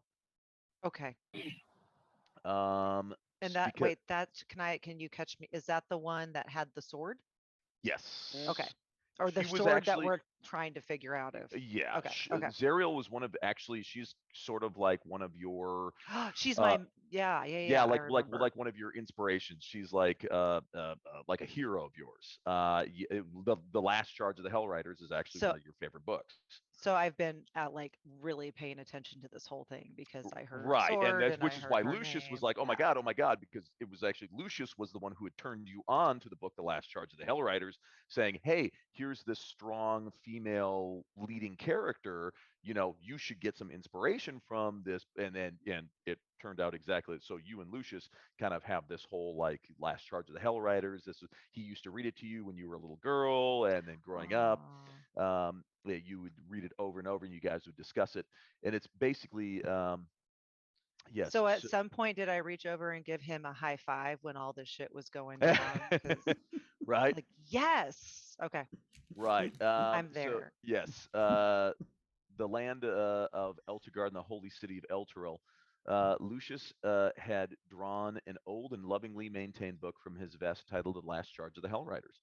The poem described in glorious detail the charge of the Hell Riders, holy warriors from the far-off land of Elturel, bound by oath and blood to protect the people that inhabit their holiest of cities.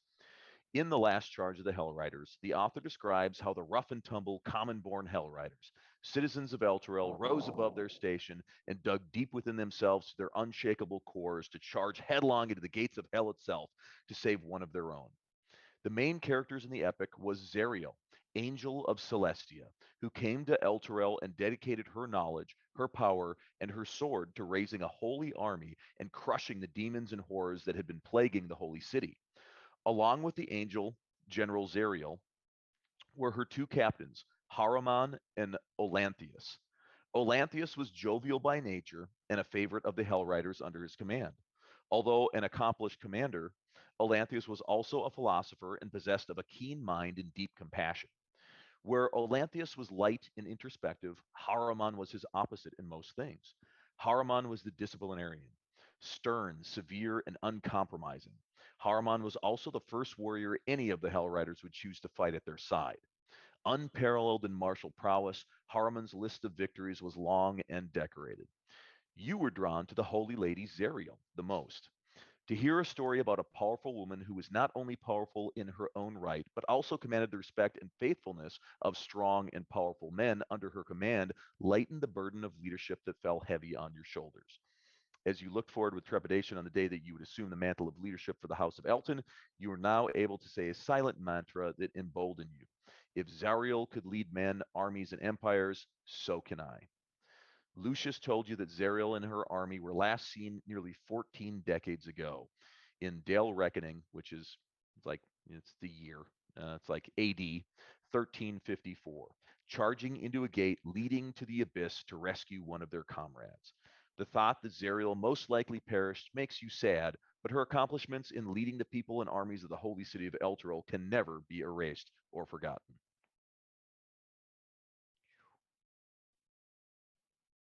And that is all of the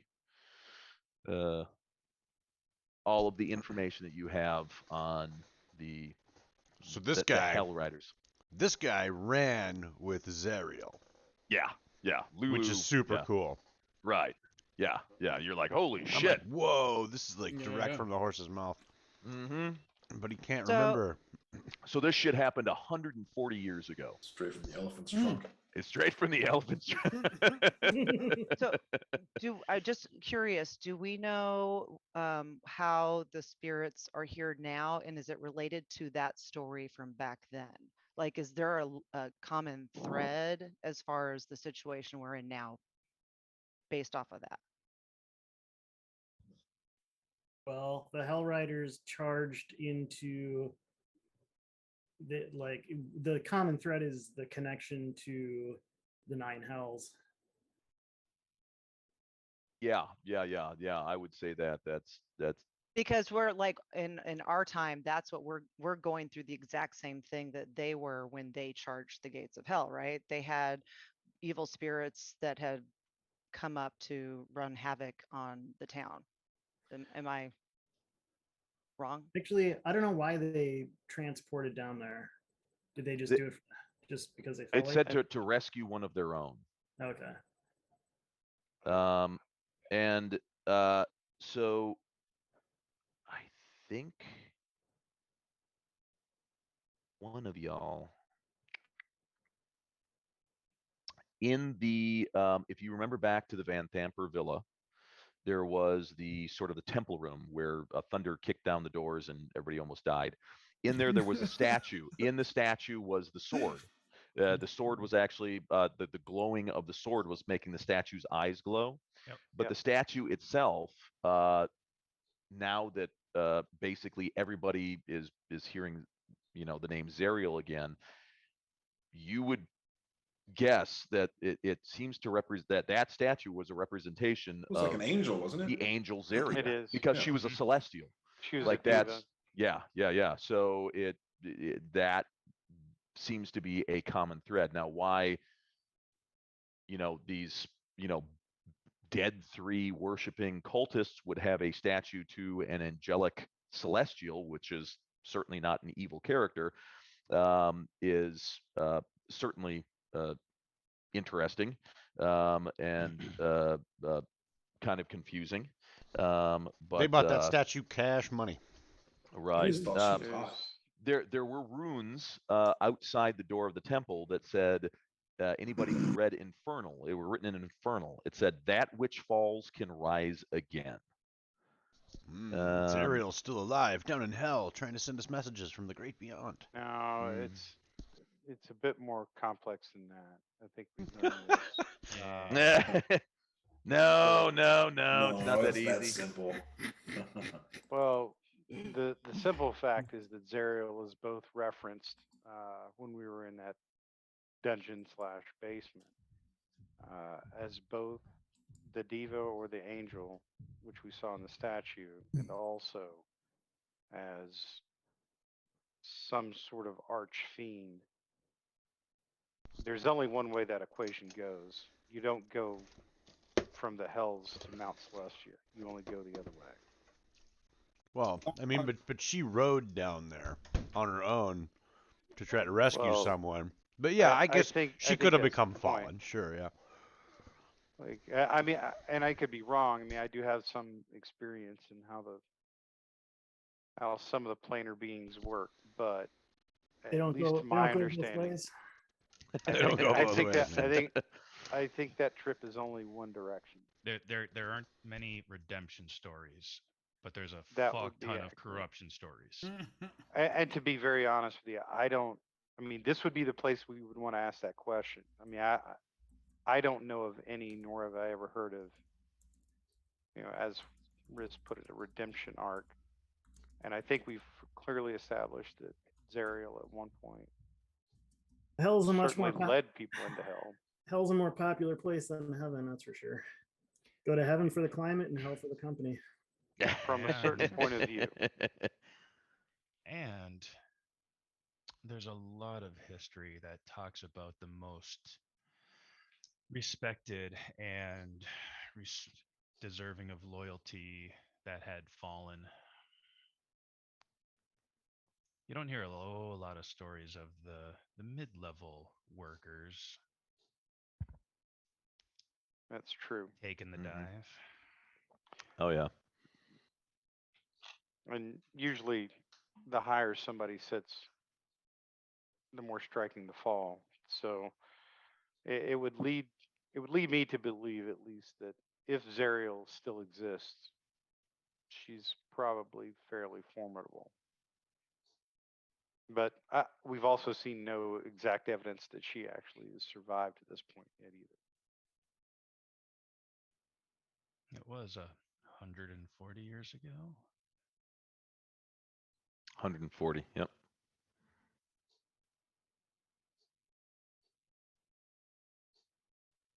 So adolescence. Right, for some of the elves, they're like, "Oh, that was like what, like last year?" Yeah. Sorry. I remember that. Right. I remember what being only 140 was like. Oh yeah, Riz has got some yeah. Riz has got some interesting memories from back in the day.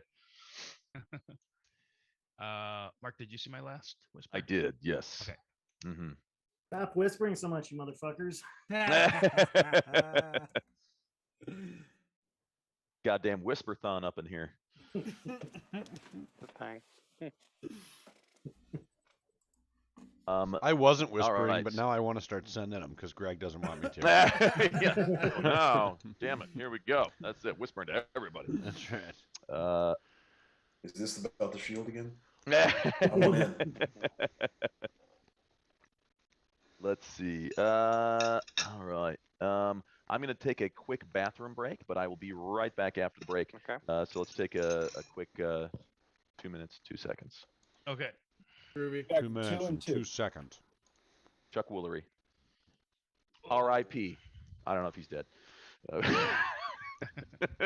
Is he dead? I have no idea. I don't think he is. I think he's like. I also think he's like serious Republican wackadoo. Like mouthpiece. Like Yeah. I'm gonna. I love Forgive it. me if that's not true. That would be I'm amazing. just spreading rumors. I'm just like throwing it out there. He's a terrible bigot. No, Sometimes I just like to pull a pin on a hand grenade and walk away. All right, I'll be Holy right back. Crap. Oh, everybody's talking about, Twitter versus Discord versus whatever. Like, Twitter hit, and I was instantly too old for everything. I don't understand it. I don't get it. I tried to Twitter and I was like, oh, I can see what celebrities are doing. So I signed up for a couple of celebrities, and then I got comments from every single person commenting on a celebrity. And I was like, I quit. Yeah. I don't It's even want to just figure it out. It's just too much and ridiculous. Yeah, I can't stand Twitter. And yeah, it's the so part of my for my job, I had to do some research on different social media sites. And yeah, Twitter's the biggest it's of the major social media platforms out there. Twitter has the fewest users.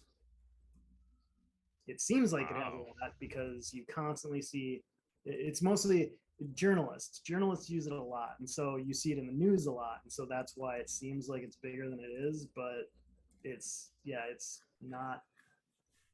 Facebook and Instagram and Discord, all those things are used at a much greater rate than Twitter is. Yeah, but Twitter still with Twitter a lot of has, those too. I'm just like, "Ugh." Yeah, Twitter's got like a handful of people who constantly are trying to get attention, and so people like Elon Musk, everyone wants to pay attention to him. Manipulating the stock market by Twitter comments. Not wrong.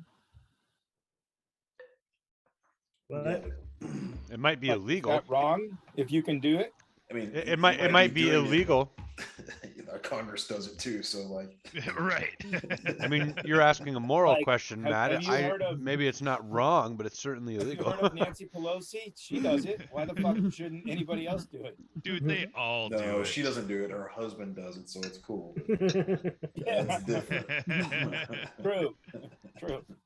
Well, Newsom does it. Congress specifically repealed a law that forbade Congress from doing insider trading. Yeah, go figure. They also vote themselves raises all the time, so fuck it. Yeah. Ridiculous. Just have to do one term and you get paid forever, like you never got fired. Yeah, it doesn't really matter how much they get paid salary wise because they're raking it in as the lobbyist side. Oh yeah, That's fair. The vast majority Congress, of thank you, them Badger. are there for they're there to get enough recognition so that they can become a lobbyist and fuck everyone over.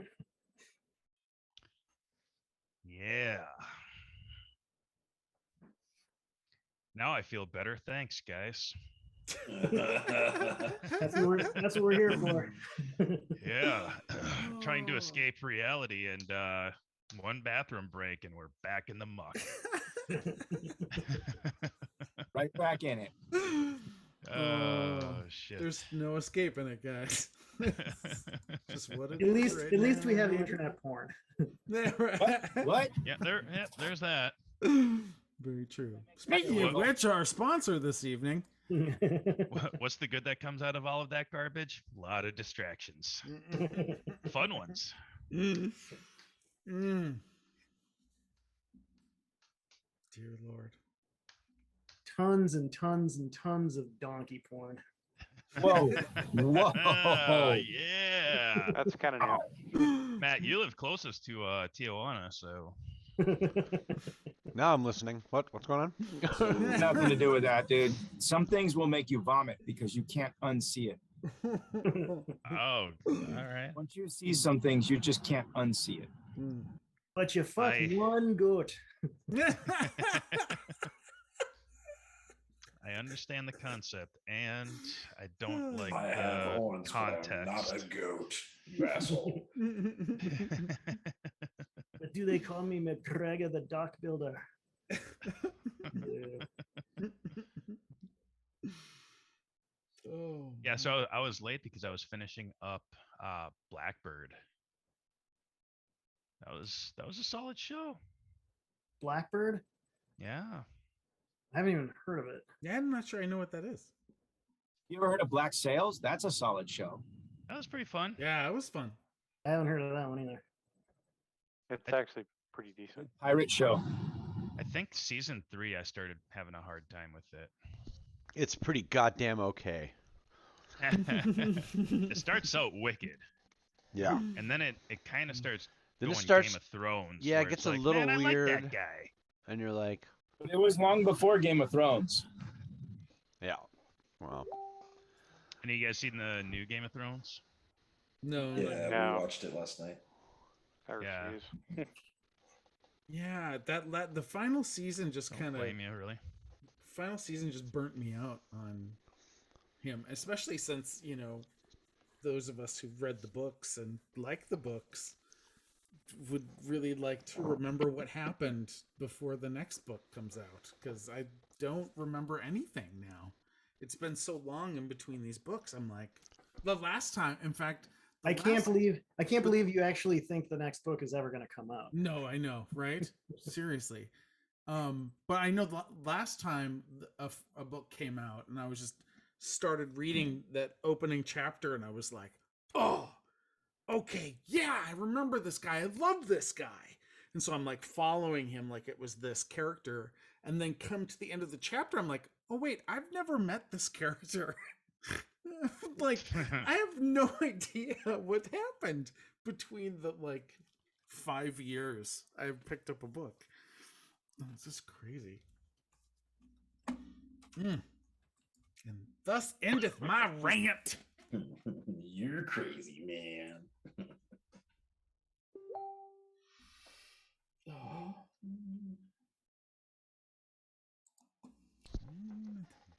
after these messages, Oh, yeah. we'll be right. I'm actually watching Star Trek Voyager. Like right now? Oh, that was good. It was all right. I dig Voyager. Yeah, I like Captain Janeway. She's pretty awesome. I've seen the Next Generation episodes millions of times. I've seen most of the original series. The weird thing is I've seen Deep Space Nine. I've seen every episode of Deep Space Nine. I don't remember a single thing about anything in that show. I don't remember any of the plot lines. I don't remember any of the characters. You don't remember the Ferengi? I mean, I remember there were Ferengi in it. Like that's where the Ferengi really came out is in Deep Space Nine and all the Ferengi rules of acquisition and all of it. Yeah, I don't remember anything from that show. Like I would know the Ferengi, right, Alan? Go figure. You know. Dear Lord. No. I don't know why I didn't capture anything from it, but yeah, I don't remember. Didn't we go into Deep Space Nine when we talked about Worf and his rite of passage? Ugh. Deep Space Nine, man, I can't. I don't like that. I just couldn't do it. And when he had to battle with those really impractical blades. Yep. The very large axe-like weird. It's got spikes pointing in the wrong direction, the right direction, every direction. It pokes, it cuts, it slices. There's knives sticking out in every. It chops, it hops, it's sledge-o-matic.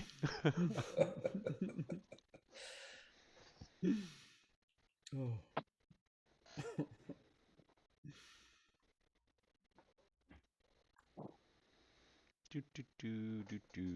Do. I attack the waiting. All right, I'm back. I'm back as I was pouring through my tomes. All right. So here we are. We are still.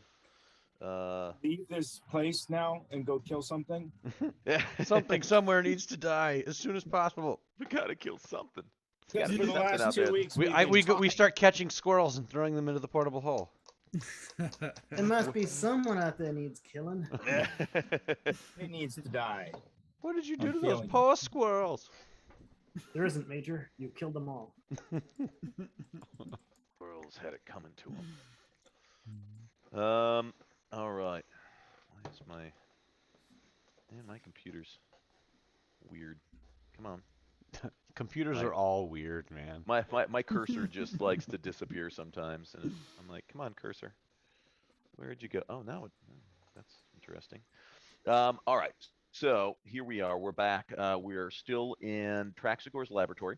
He has given you his super stable portable hole, and Lulu has told you their recollection of the charge of the Hell Riders. Is there anything else that people would like to do? Or I believe the next docket or the next event on the docket was to go to Silvira Savakis and see how her endeavors have gone on trying to crack Let's see if we open. can get the shield back. And we're running down the hallways to find her. All right, so you guys head up. So you have to head higher up into the tower to get back into Silvira Savakis's laboratory. Like it's a trap. And the whole time, so Fallister Fisk is with you. So he's not only acting as sort of a guide, but he is also somebody who seems to be very useful to have around, because if anybody gives your group a sideways glance as far as like you probably don't need to be here or you don't belong here, he just will give them like a little nod and a wave, and he's like, no, they're the guests of Mistress Savakis, and then they're like, oh, I like it. okay. I like it. Yes. So it seems like you have some nice little VIP status, and Fallister Fisk is the one who's showing off the little placard. Every single time that happens and anybody questions us, I'm gonna assume that it's because I look drow. And so I'm gonna totally look down my nose at them. I'm gonna lift my chin and look down my nose at them. Tiefling next to the Yeah. Right. That's racist. I cast Alter Self on We myself basically as are a regular natural. ass white boy. Yeah. As a basic ass bitch. All right. And you then, guys- I'm gonna start yelling racial slurs at Lucius. He was being aggressive. Somebody call the police. He was being very aggressive. I think he had the gun. I'm gonna need to see your long form birth certificate. He's obviously very violent. That's right. Let's get back to the game. Yes, let's. Where? Climbing up the tower. Running up the stairs. There we go.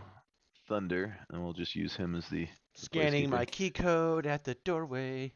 Yes, you guys enter the laboratory of Silvira Savakis, and she is got her nose buried in a book. You see her look up as the door enters, and Fallister Fisk does a bow, and he says, "Apologies for the interruption, Mr. Savakis, but your guests would like to inquire upon the current status of the puzzle box." And you see her, she pulls a what looks to be a ivory bookmark, and she puts it in the book she's reading, very gently closes it, sets it down at her side, and she's like, "Yes, yeah, please come in. I will apprise you of everything that I have learned so far." As everyone enters the room, again, now her room, I guess a little bit different from Traxigor. Traxigor's, his laboratory smelled a little bit more like a zoo. It seemed like Wood chips. yeah, like he did not seem to take the same That care. because he in- was an otter and there was an elephant. I mean that that would not Smells like a zoo because there's an otter, Or a an cat, right. an elephant. Chips and swamp, and Yeah, there's an exercise wheel in the corner. There's one of those big salt blocks there that they can chew on. No food, no. but a fridge full of condiments. Yeah. Some Fight Club. That her laboratory actually, she's got incense. She's got an incense burner going that has some much more pleasant smells. So even though you see, just numerous different bottles, vials, containers full of what looks to be very virulent and pungent liquids, fungi, etc. The overwhelming aroma in the room is still sort of crisp and pleasant. It smells of like lavender and honeysuckle. Now, cat, shut up. Meow. She welcomes you all in, and Yeah, as I walk in the room, though, before like I actually get into the room, I want to kind of change the form. I want to be kind of like romance novel cover version Mordecai. yeah. So, oh God, what with Fabio? Yeah, pretty much. Yeah, exactly. Like, yeah, prestidigitation, make the wind blow through your hair. Like, hello again, my lady. A light, soft chime going off in the background. Every time he takes a step, it's like bring, bring. Yeah. Smells like Dakar Noor whenever you get near him. Hopefully tonight you're not as busy as you were last night, and we can perhaps have those drinks we were talking about. She chuckles a little bit and she says, oh, she says, my chest is a little bit exposed, my shirt's kind of, She says this form is it's okay, but I'll find the one. You just give me time.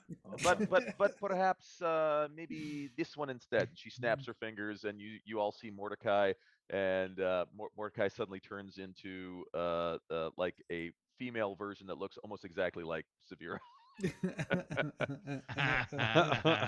And she's like, oh no, see, I like this one so much more. This one I think it suits you a little bit better. Yes. All the straight characters roll for arousal. Not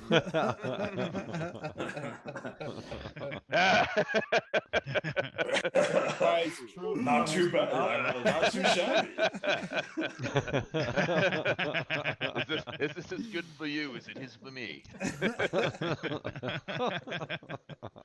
And she kind of chuckles. She goes, and then she snaps her fingers again, and Mordecai turns back into Mordecai, and she says, "Oh no, but I'm sorry. No, this is we all have serious business here to take care of. So let me get straight to the point. Thank you for coming back. This particular puzzle box is very difficult.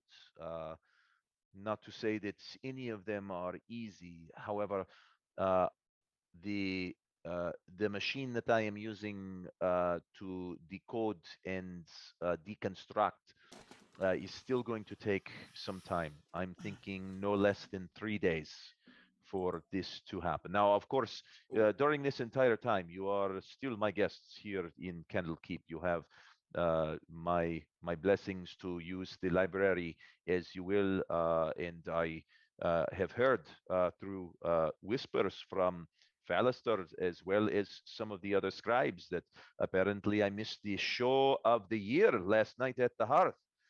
So my congratulations to Darius and his accompaniment.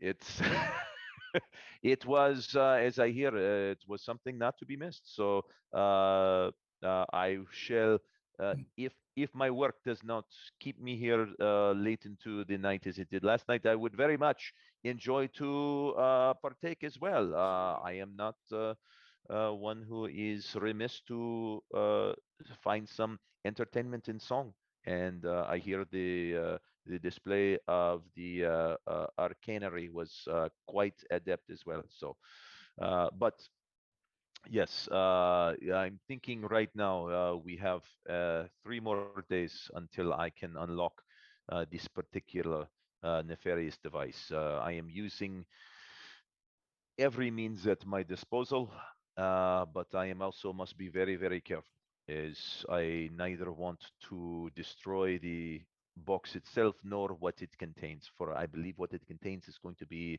the most important thing here. So Usually, in my experience, my research says that this type of device is used to contain the what you might say the bill or the decree, the contract between a mortal soul of significance with a fiend of significant power. So what we Now, have here is something of uh, very, very importance. now, what sort of leverage could be applied should that box be opened and that contract fall into our hands? In other words, why do we care? Now, is usually this contract between a mortal and a fiend is a very, very well kept secret. Most mortals do not want to know, or do not want others to know, want it to be public knowledge that they have gone into contract with something that is fiend. I know this, my kind is a tiefling, and I'm sure your friend knows as well. We receive much scorn. I'm sure not much different than you receive, or as well as your very adept researcher friend as well. Being a minority and of a kind of creature that's in the race that is normally known for uh, double dealing or nefarious acts is a hard mental to throw off. Why, I have no idea what you mean, I assure you. Say, I think you're speaking of Grin. Of course, yes, of course. There is a certain legality involved in this. If you hold the contract, you might actually hold the contract. Okay, I see. Now, Depends on how it was written. So you're saying that, say, this contract could be rewritten should I have access to it? No, imagine it similar to a bearer bond. If you bear the contract or you possess it, you may own whom the contract is with. I see.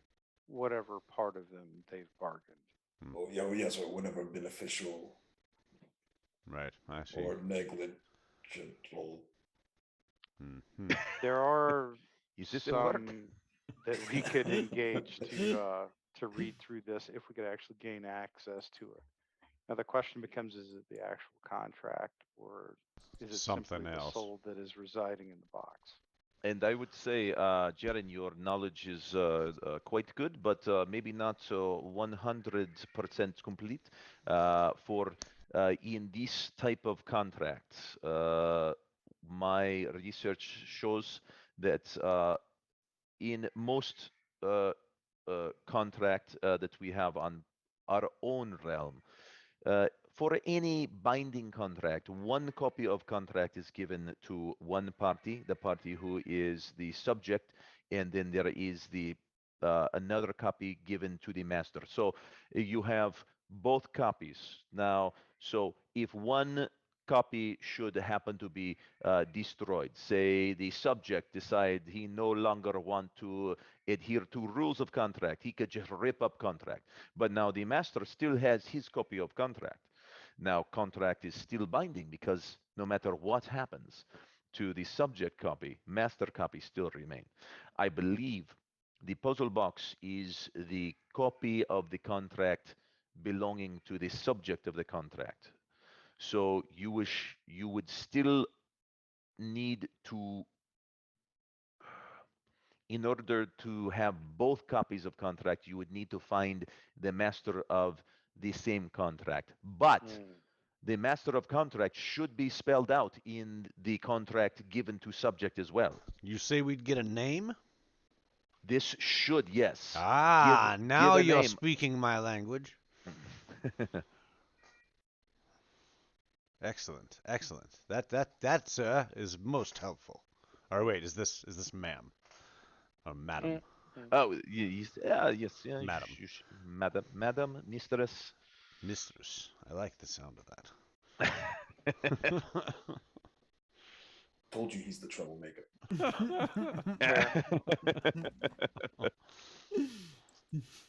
So, my apologies for being bearer of bad news. I'm sure that you would want to know the details of this contract sooner rather than later, but I can only work within the confines of the materials provided here in this laboratory. And I'm thinking again, is 3 days before we should have our answers. I see. Is there anything that we can do to expedite this? Anything we can get for you that would help?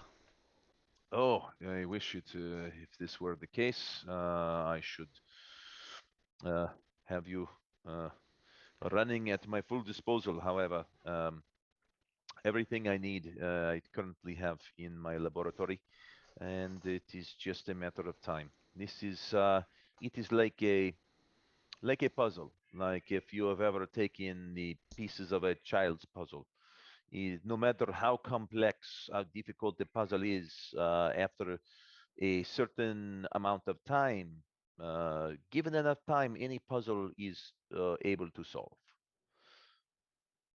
This puzzle, it just happens to have more pieces than most of the puzzles that you might encounter. I see. Well, again, that is not bad news as far as I'm concerned. I mean, more good news to follow, but I would say that this was most helpful, at least for me. I'm sure others here have a firmer grasp on the obvious than I do, but nonetheless, I appreciate it. And I too appreciate your trust in my skills and my ability to help you in this endeavor. This has truly been a boon for my research. Again, I have seen only one other of these in my lifetime. So to be able to get the opportunity to pick it apart and research, catalog, notarize in detail is quite exhilarating. And I am sorry, Monsieur Parat, if this is boring for you. Perhaps there are some games down at the tavern that would be more fitting for your entertainment. Whom was she speaking to? Monsieur Pirate. The pirate. Grin. Grin, I see. Who went, boring. The contract. It's not the bearer of the contract, but the co-signee who fills out the duplicate. That's like, fair. I'm not a lawyer. I don't care. Yeah. Me want rum. Very Where- fair. Very fair. Where rum? Well, I'll definitely tell Savara this. I'm glad that I could provide such a mentally stimulating artifact for you to examine. Yes, it again. Perhaps you'd like to stimulate me. Am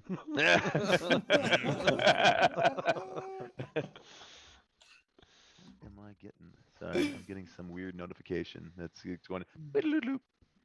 Have no idea what it is. Somebody's trying to touch the shield.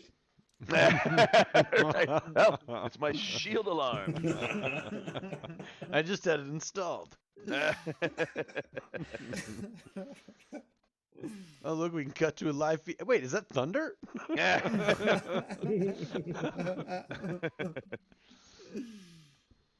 in the absolute fuck is that? I'm sorry. Is your the laptop most. plugged in? Is the battery low? Oh, I wonder if it's the battery on my my headphones. The set of heads. There we go. Plug the dongle into the dingle. Got to get that Dingle dingle into the dongle dongle. plugged in. And of course, it immediately unplugs Dingle itself. dongle. Thank you. That old dingle dongle. You got to get a foot longer and a cord. half. Foot and a half. Right. cord. Like, I actually have I have this like 8-foot cord that I got for it. My headset. Yes, I think this will work as long as nobody minds that I'm like leaning like right here. Right. I'm like, Feels more intimate this way, really. We all want to lean in and whisper. Yeah. Get a little closer. I don't mix stuff. Try the front one. Daddy. I get What are you doing up this late, young lady? 9:30 here. Oh, yeah, that's right. Sorry. This girl stays up later than I do. She's up till like midnight every night. yeah. Oh my on. God! Wait, is that Jazzy? Holy shit! She grew like a 1.5 feet in like. Well, I guess it's probably Last been a year. year.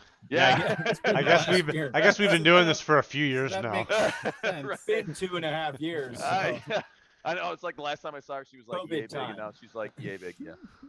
COVID time. Yeah. Right. Oh, is that a Carolina Also, Hurricanes jersey?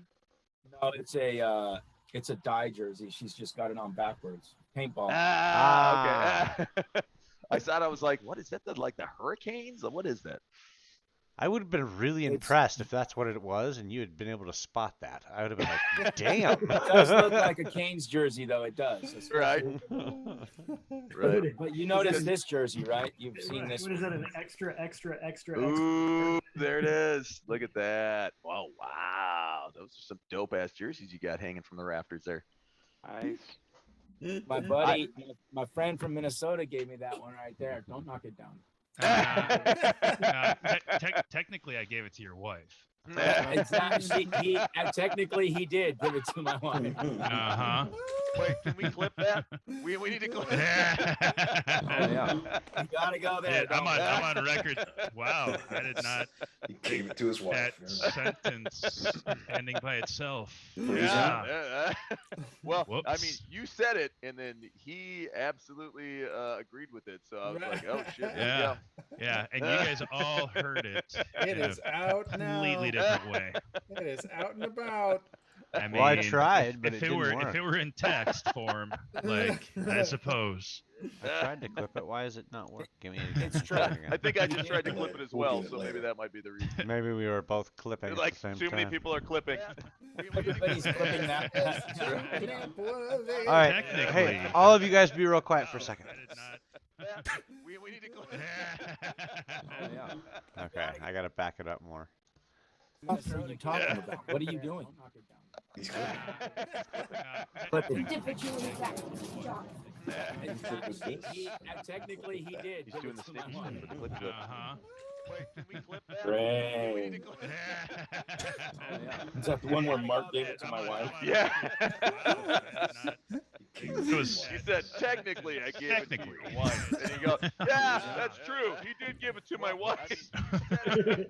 Like, wait, hold on. Leave that instant replay. Stop. and you guys all heard it. It is out. Minnesota Whoops. gave me that one right there. Technically, Technically, you did. it's all because she's Eastern European. See, yeah, it just gets better and better. It's still a true statement. There you go. That's right. Exists. It's a thing. She's from Curlingstan. Or Barsh. Slovakian stand. Slovakian stance. Yes. I dig that. Technically. Technically. There we go. Yes. Nice. All right. All right.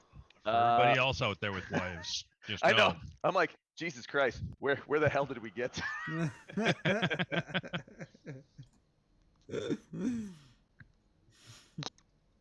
Mm-hmm. Well, now that I got that covered, where's Mordecai? Why?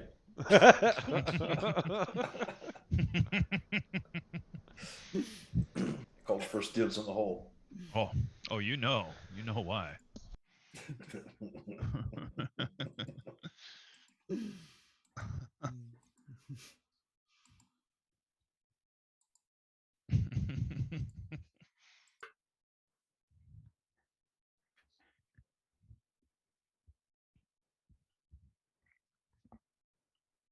Okay. So let's see. Yes, we are with Severa Silvicus. Silvera Silvicus. Excuse me. And all right. Let's see. Yes, she had mentioned to Grin about perhaps some games of chance in the tavern might be more to your liking as far as entertainment goes. Sorry to be so boring. I'll be fine. Meh, meh. Okay. Does anybody else have anything else they would like to add, or we can go to some downtime activity as far as we can do it, one day, day by day, or we can do it over the next 72 hours. If people have any specific things that they would like to accomplish. I whispered to you what my guy would be doing. Oh yeah, yep. Long rest. I'll delve into some more of the lore of this poem and dig for some examples therein. Oh, nice. Okay. What was the guy's name that we were just talking to, the tiefling? Severa Savicus, Silvira Savicus. Sorry. Oh, okay. I thought that was I thought we were talking to somebody different. No, yeah, this is Savicus, which is Okay. she's the sexy. Yeah. Bam. There she is. She's got smoke coming out her boobies. Wait, what? What? I mean, never mind. That's her hands. Sorry, I was jumping the gun. That's the one that has the horns, right? Yeah. I'm trying to look like who the hell does she look like? She looks like somebody too. I'm just like trying to take away the horns. I'm like, is that like? Do they do that a lot? I think, like, use real celebrities and things for. Oh yeah, Sometimes, yeah. I mean, yeah. it certainly makes it more recognizable because then you're like, oh my gosh, I can totally relate to that. That's Jennifer Aniston. Isn't there one where they used like literally like Ice Tea? Well, I Or mean, Ice Cube or not Ice Cube. I mean, I think the most Ice Baby. that is, I mean, obviously Jamie Lee Curtis. So, I mean, I'm just looking. I'm like, God damn, that is exactly Jamie Lee Curtis. Like True Lies, Jamie Lee Curtis, all the way. Yep. So you are looking into some more of the lore of the Hell Riders. Yes. Yes. So in the poem, it basically it doesn't mention anything. It doesn't mention anything about a betrayal, about any sort of traitors. It basically is this glowing sort of testimony, this prose about this valiant charge of these downtrodden, common-born folk from Elturel that rose above their station to challenge not only the times and the notions of nobility, and only knights could do this sort of thing, but also challenged the very depths of hell itself. But yes, you did also read, it did mention those other two captains. Sorry, they were The one that starts with H and the other one that starts with O. Olanthius. Yes, Olanthius and Haruman. There we are. Thank you kindly. Yes, yeah. I was like, yeah, the one that starts with an H and the one that doesn't start with an H. But yes. It is I mean, to a learned scholar such as yourself, it comes across as a little bit trite, formulaic. It's sort of like it's like The Hobbit as compared to Lord of the Rings. You're like, oh, this is yes, okay, this is a feel good, like yay. We won't make things too scary, and like we're gonna make it this so that everybody can get a good feel good about it. So you're thinking that the truth of the matter is probably Much muddier. yes. Yes. Yes. Um, my search, I think, will follow more on the historical versus on the, say, other than the base of the poem, to really search historical versus entertainment celebration. Looking through instead of looking through the music, I want to look through the history. Okay. If that Gotcha. makes sense. Yes, yeah. You're going to take a whole bunch of caffeine Yes. and amphetamines And- so you can and- make your way through the. Oh my and- God! This is why I didn't study this in school. Oh my God! And because I am a composer of songs, know that if I go to music to find out about anything, it will be 80 times the amount of people that were actually there. There would be, Right. And then the chorus came in. Right. And you're like, oh. So I will be searching for the boring facts, no pictures sort of Right. material to do my You're taking research. one for the team. Yeah. Yes, indeed. But I will be looking. I will be looking specifically for the betrayal element. All because you of- basically have to do is follow Riz around. You're like, Right. oh, he finds the driest, most boring books ever. And he's always like, you should read this. This is amazing. And you get about 2 sentences in and you're like, wait, I'm sorry. No, I'm Oh, awake. sorry. I'm awake. I hook him up with some Pervitin.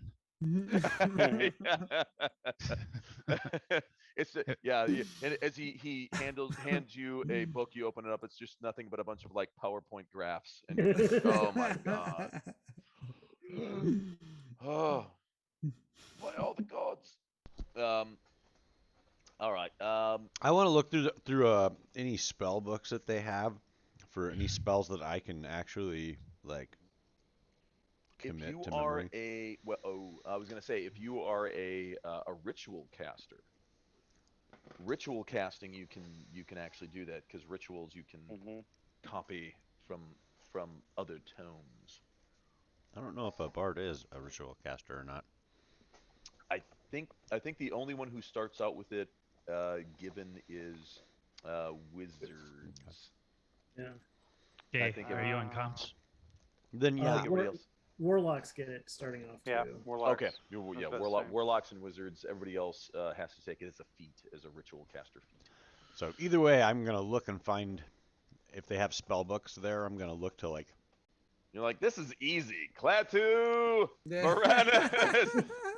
No, I'm gonna copy them though. I want to copy the spells. Like, what the fuck is this Right. word? I don't even know what the language is. Squiggle, squiggle, squaggle. Or better yet, find a scribe that can make me copy. Ballister, get over here. A little nerd that you can just bully. That's right. Come here, nerd. Give me spells. All right. Point me to the spell nerd. I heard you say all right, so I'm gonna copy down a few.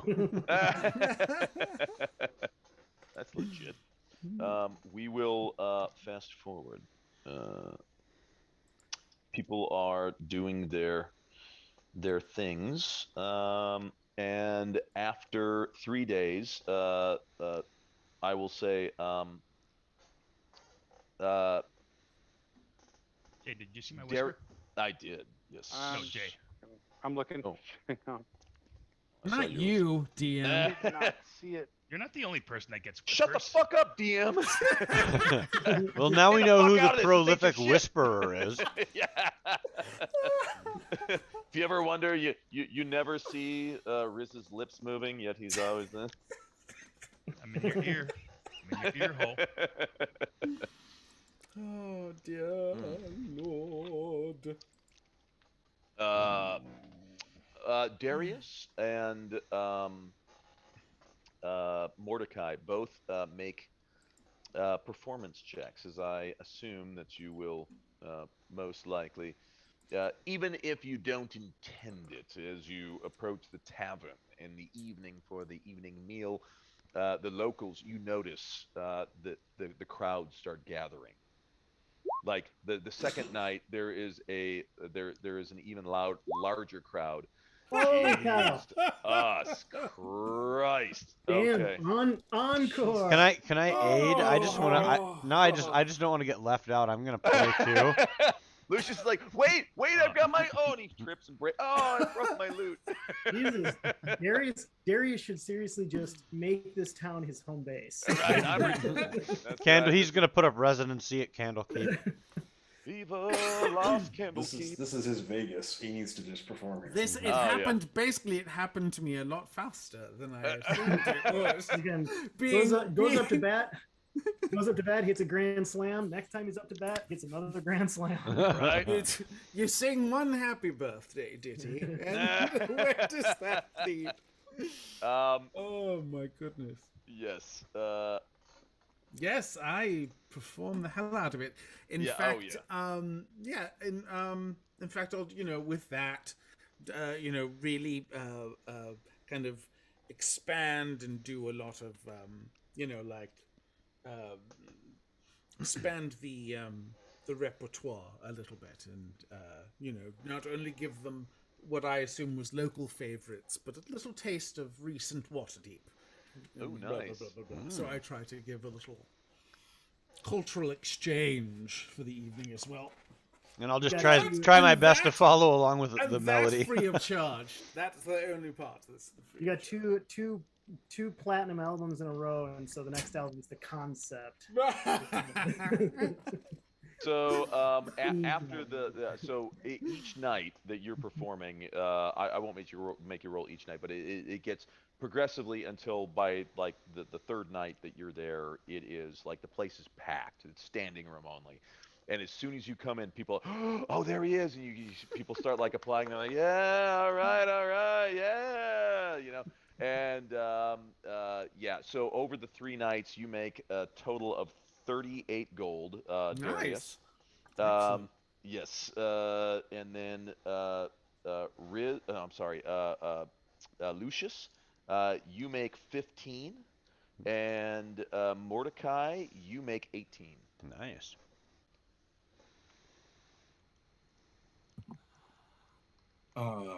What does Thunder make for holding himself out to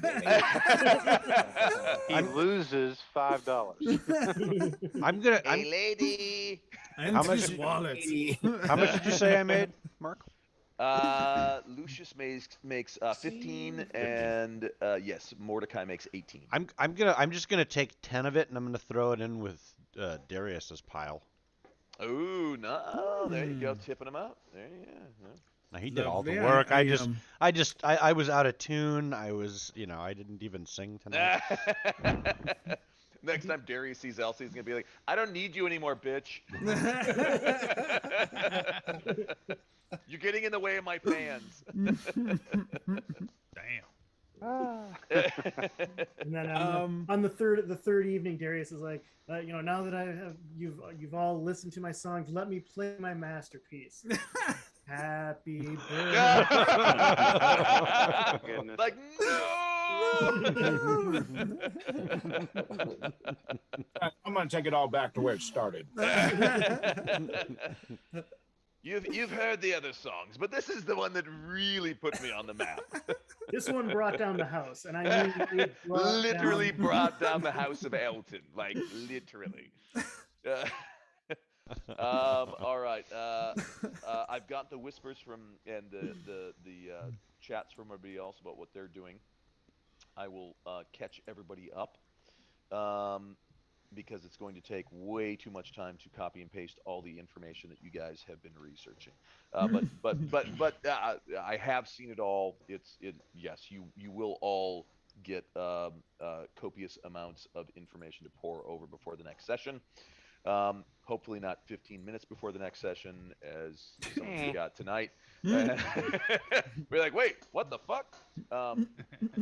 But yes, you get to, after 3 days, reporting back to Silvira Savikis.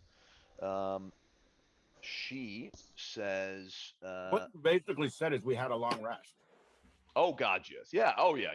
Like You've had 3 or 4, I numerous think. long rests. Yeah. There has been no combat. Crammed it all into one night.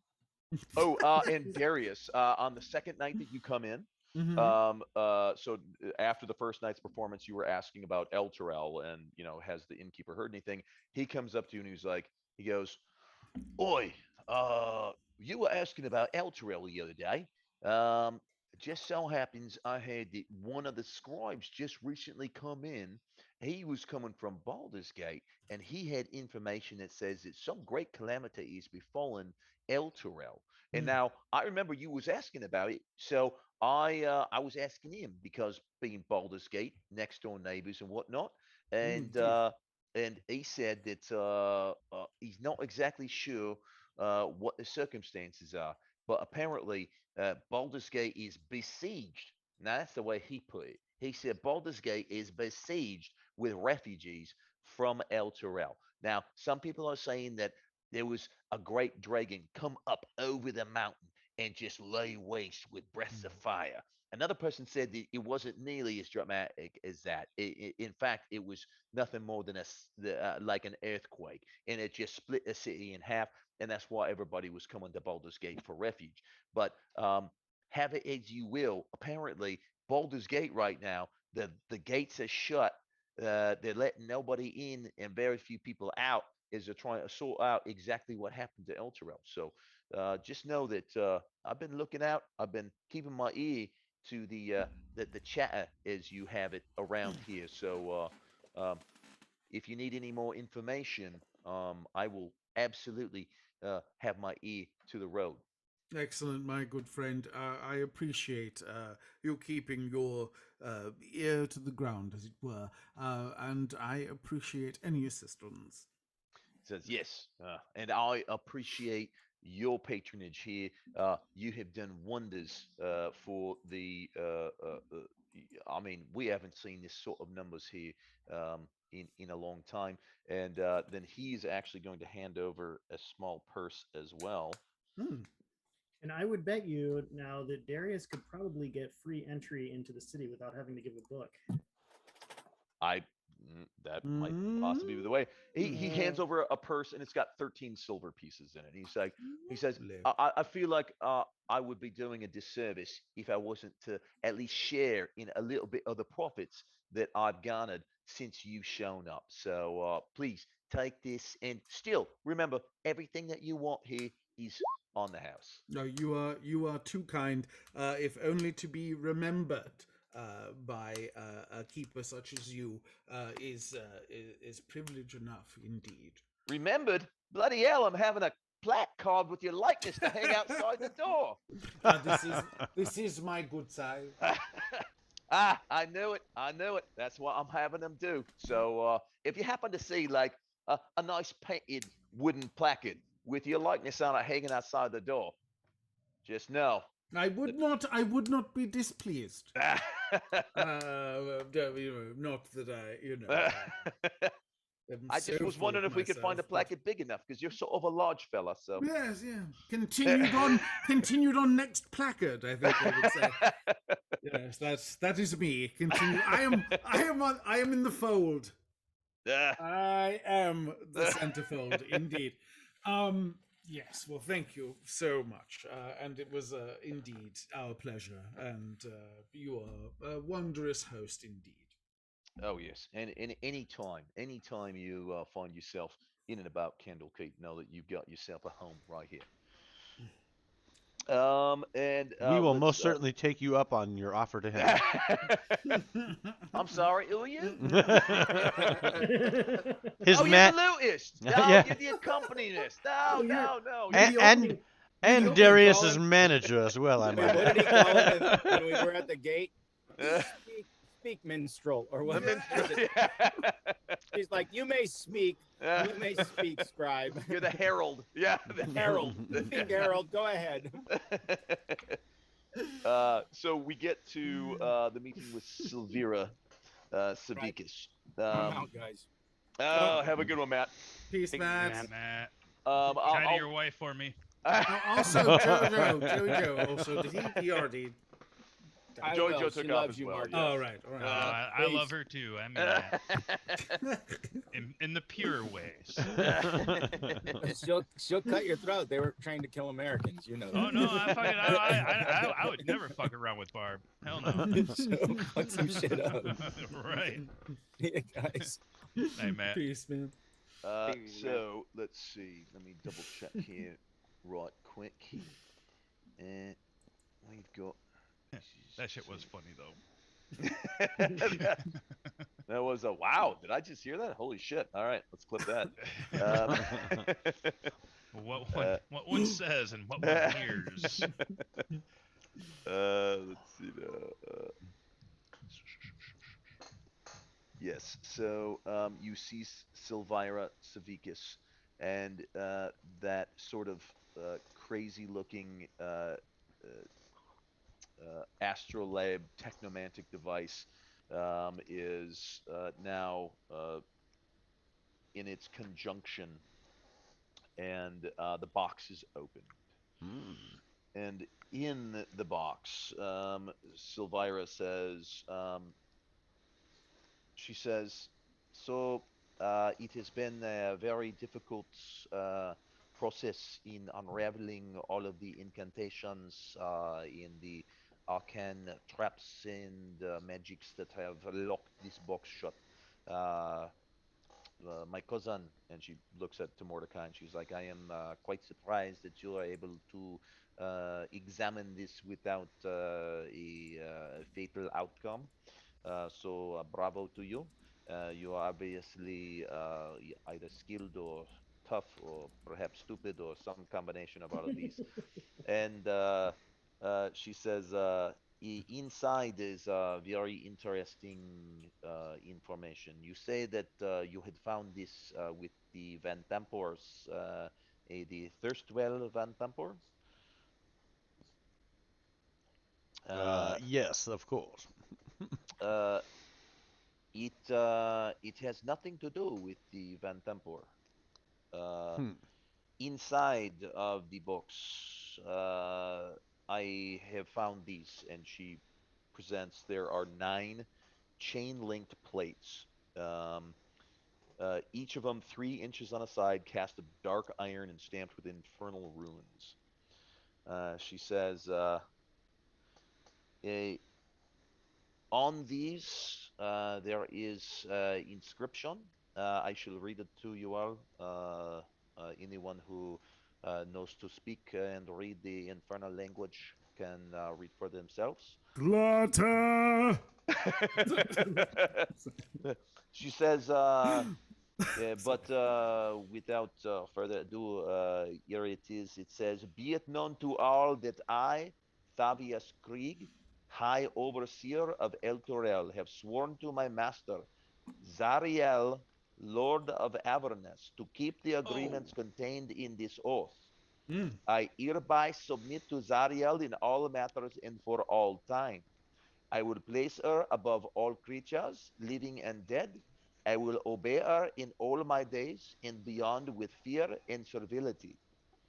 I recognize the dispensation of this device called the Solar Insidiator, hereafter called the Companion. In my capacity as High Overseer of Elturel and its vassal territories, I acknowledge that all lands falling under the light of the Companion are forfeit to Zariel. All persons bound by oath to defend Elturel are also considered forfeit. I further recognize that this dispensation will last 50 years, after which the Companion will return whence it came, taking Elturel and its oath-bound defenders with it, if that is Zariel's wish. All this is my everlasting pledge. And she continues by saying, now I have been suspicious of the High Overseer of Elturel for a long time, but no one wanted to hear my concerns because Thavius was widely regarded as a hero who saved his city from an undead scourge, giving rise to holy nation of Elturgard. Hailed as a savior, Thavius made all citizens of Elturel swear an oath called the Creed Resolute, which binds them to defend the nation of Elturgard.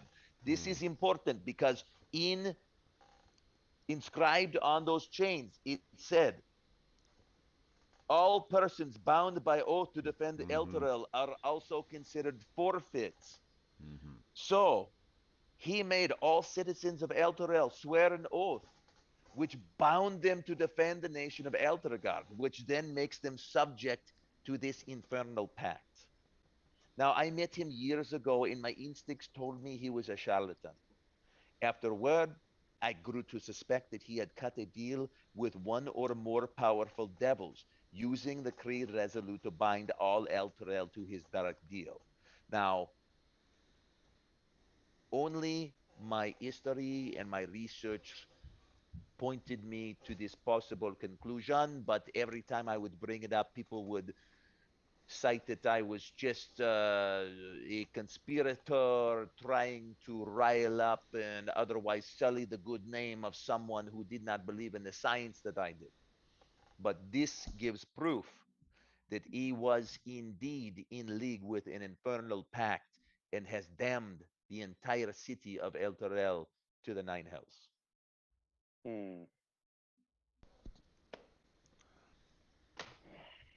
Well, that'll ruin your Tuesday. So Thavius Creed, 50 years ago, swore an oath that essentially damned the entire city after 50 years. Yeah. Anyone that spoke that oath. In exchange for, what did he get that in exchange So, for? there was an undead scourge that occurred. Basically, the former High Overseer was actually found out to be a vampire, and he had infiltrated up through the ranks and then spread his influence throughout the entire city until basically the city of Elturel was like, you know, from our previous campaign in Everybody Dies, where the undead were basically just running rampant through the streets.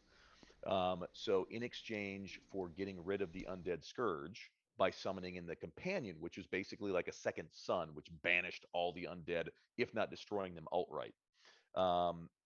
In 50 years, it would take everyone from the city and drag them straight to hell.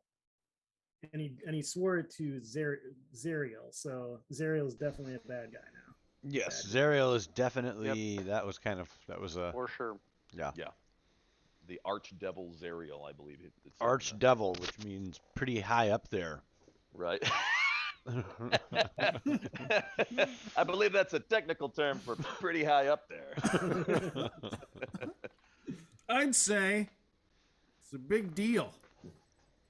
Is that like a bishop or a rook or what are we talking? The little horsey one that moves in an L. I'm not sure. Not a pawn. Right. King? Is that? That can't be the king, is it? Not sure, but we'll go with more of a queen situation. True, but it is now 12:01, so we've had the big reveal. We know what's inside the infernal puzzle box, what it portends to. The fact that you now have half of the contract, which also names the originator of the contract being Zariel, formerly the celestial angel Zariel, who charged into the depths of hell in order to fight the demons and the devils, and now apparently is an archdevil herself. And a poem, a star in the poem that many of us have quoted thus far. Oh, yes, is the last charge of the Hell Riders. Yes. So, interesting things abound and are. Wait, we have half the contract? What do you mean? What does that mean? That was one of the things that Silvira Savakis said. She said basically anytime you have any sort of binding contract, whether it's, infernal or not, but the infernal contracts basically mimic the contracts that you have in the prime material plane, where if you have a borrower and a lender, each one has a copy of the contract. So let's say, one of them decides, well, you know what, I don't want this anymore, and they just tear up their copy. Well, the other one says, hey, fucker, I still have my copy of the contract. I don't care if you don't have yours. I have mine. This is a fucking binding contract. If you can't find yours, if you destroyed yours, that's irrelevant. This shit is still binding. Yeah. Yes. So, you have one half of this contract. Now, if you can find the other half of the contract, you know, And we have then Thaddeus shit gets Krieg's interesting. Yeah, copy of you have Thaddeus Krieg's copy. Yeah. Not Zariel's copy or Correct. whoever. Yeah, I'm sure that it would be Zariel. We're not. But you also yes, yeah, and you also now know somebody who fought with well, and you definitely have Thaddeus Krieg because it says I, Thaddeus Krieg, hereby blah blah blah blah blah. Yes, you also do now have a contact who was a new Zariel in life and charged with her into the plains of hell, although now has serious memory difficulties and cannot. That's why quite he remember. can't remember. They, sir. He, they, ma'am. sir. He, they, My sir. Riss is little actually a therapist at bringing out amnesic traumas. Nice. Tell me about your mother. Tell me about your childhood. Tell me about the trunk hanging from your face and what you've done with it. Why does it look so much like the penis? Sometimes a tell me about cigar is this. just a cigar. What happens to the trunk when you become aroused? Night, Courtney. Hi, Good Courtney. night. And Good that's timing. Courtney's cue. Good timing to be out. She's like, no, I'm good. Penis Oh, trunks. shit. Yep, they're getting dumb. Save for later. Hey. There you go. All right, guys. Enough penis jokes, and we're out. Are we off the stream now? Or are we? No. We're still on stream. Hey, as always, and every time we play Duck Duck, you are the cream in our coffee. We love you very much. Thank you for being there and taking care of like these crazy fans of ours. That we just That's right. Not So show up keep next away. week for more Duck Duck Cream. Yeah. Thanks everybody for watching. We sometimes play Thursday nights. We've been running Baldur's Gate 3. Live streaming. Live streaming Yes. that on Wednesdays. We're gonna try and do that again soon. So yeah, check us out on those times, or we'll see you next Monday, hopefully. Same bat time, same bat channel. See you guys next time. Yay!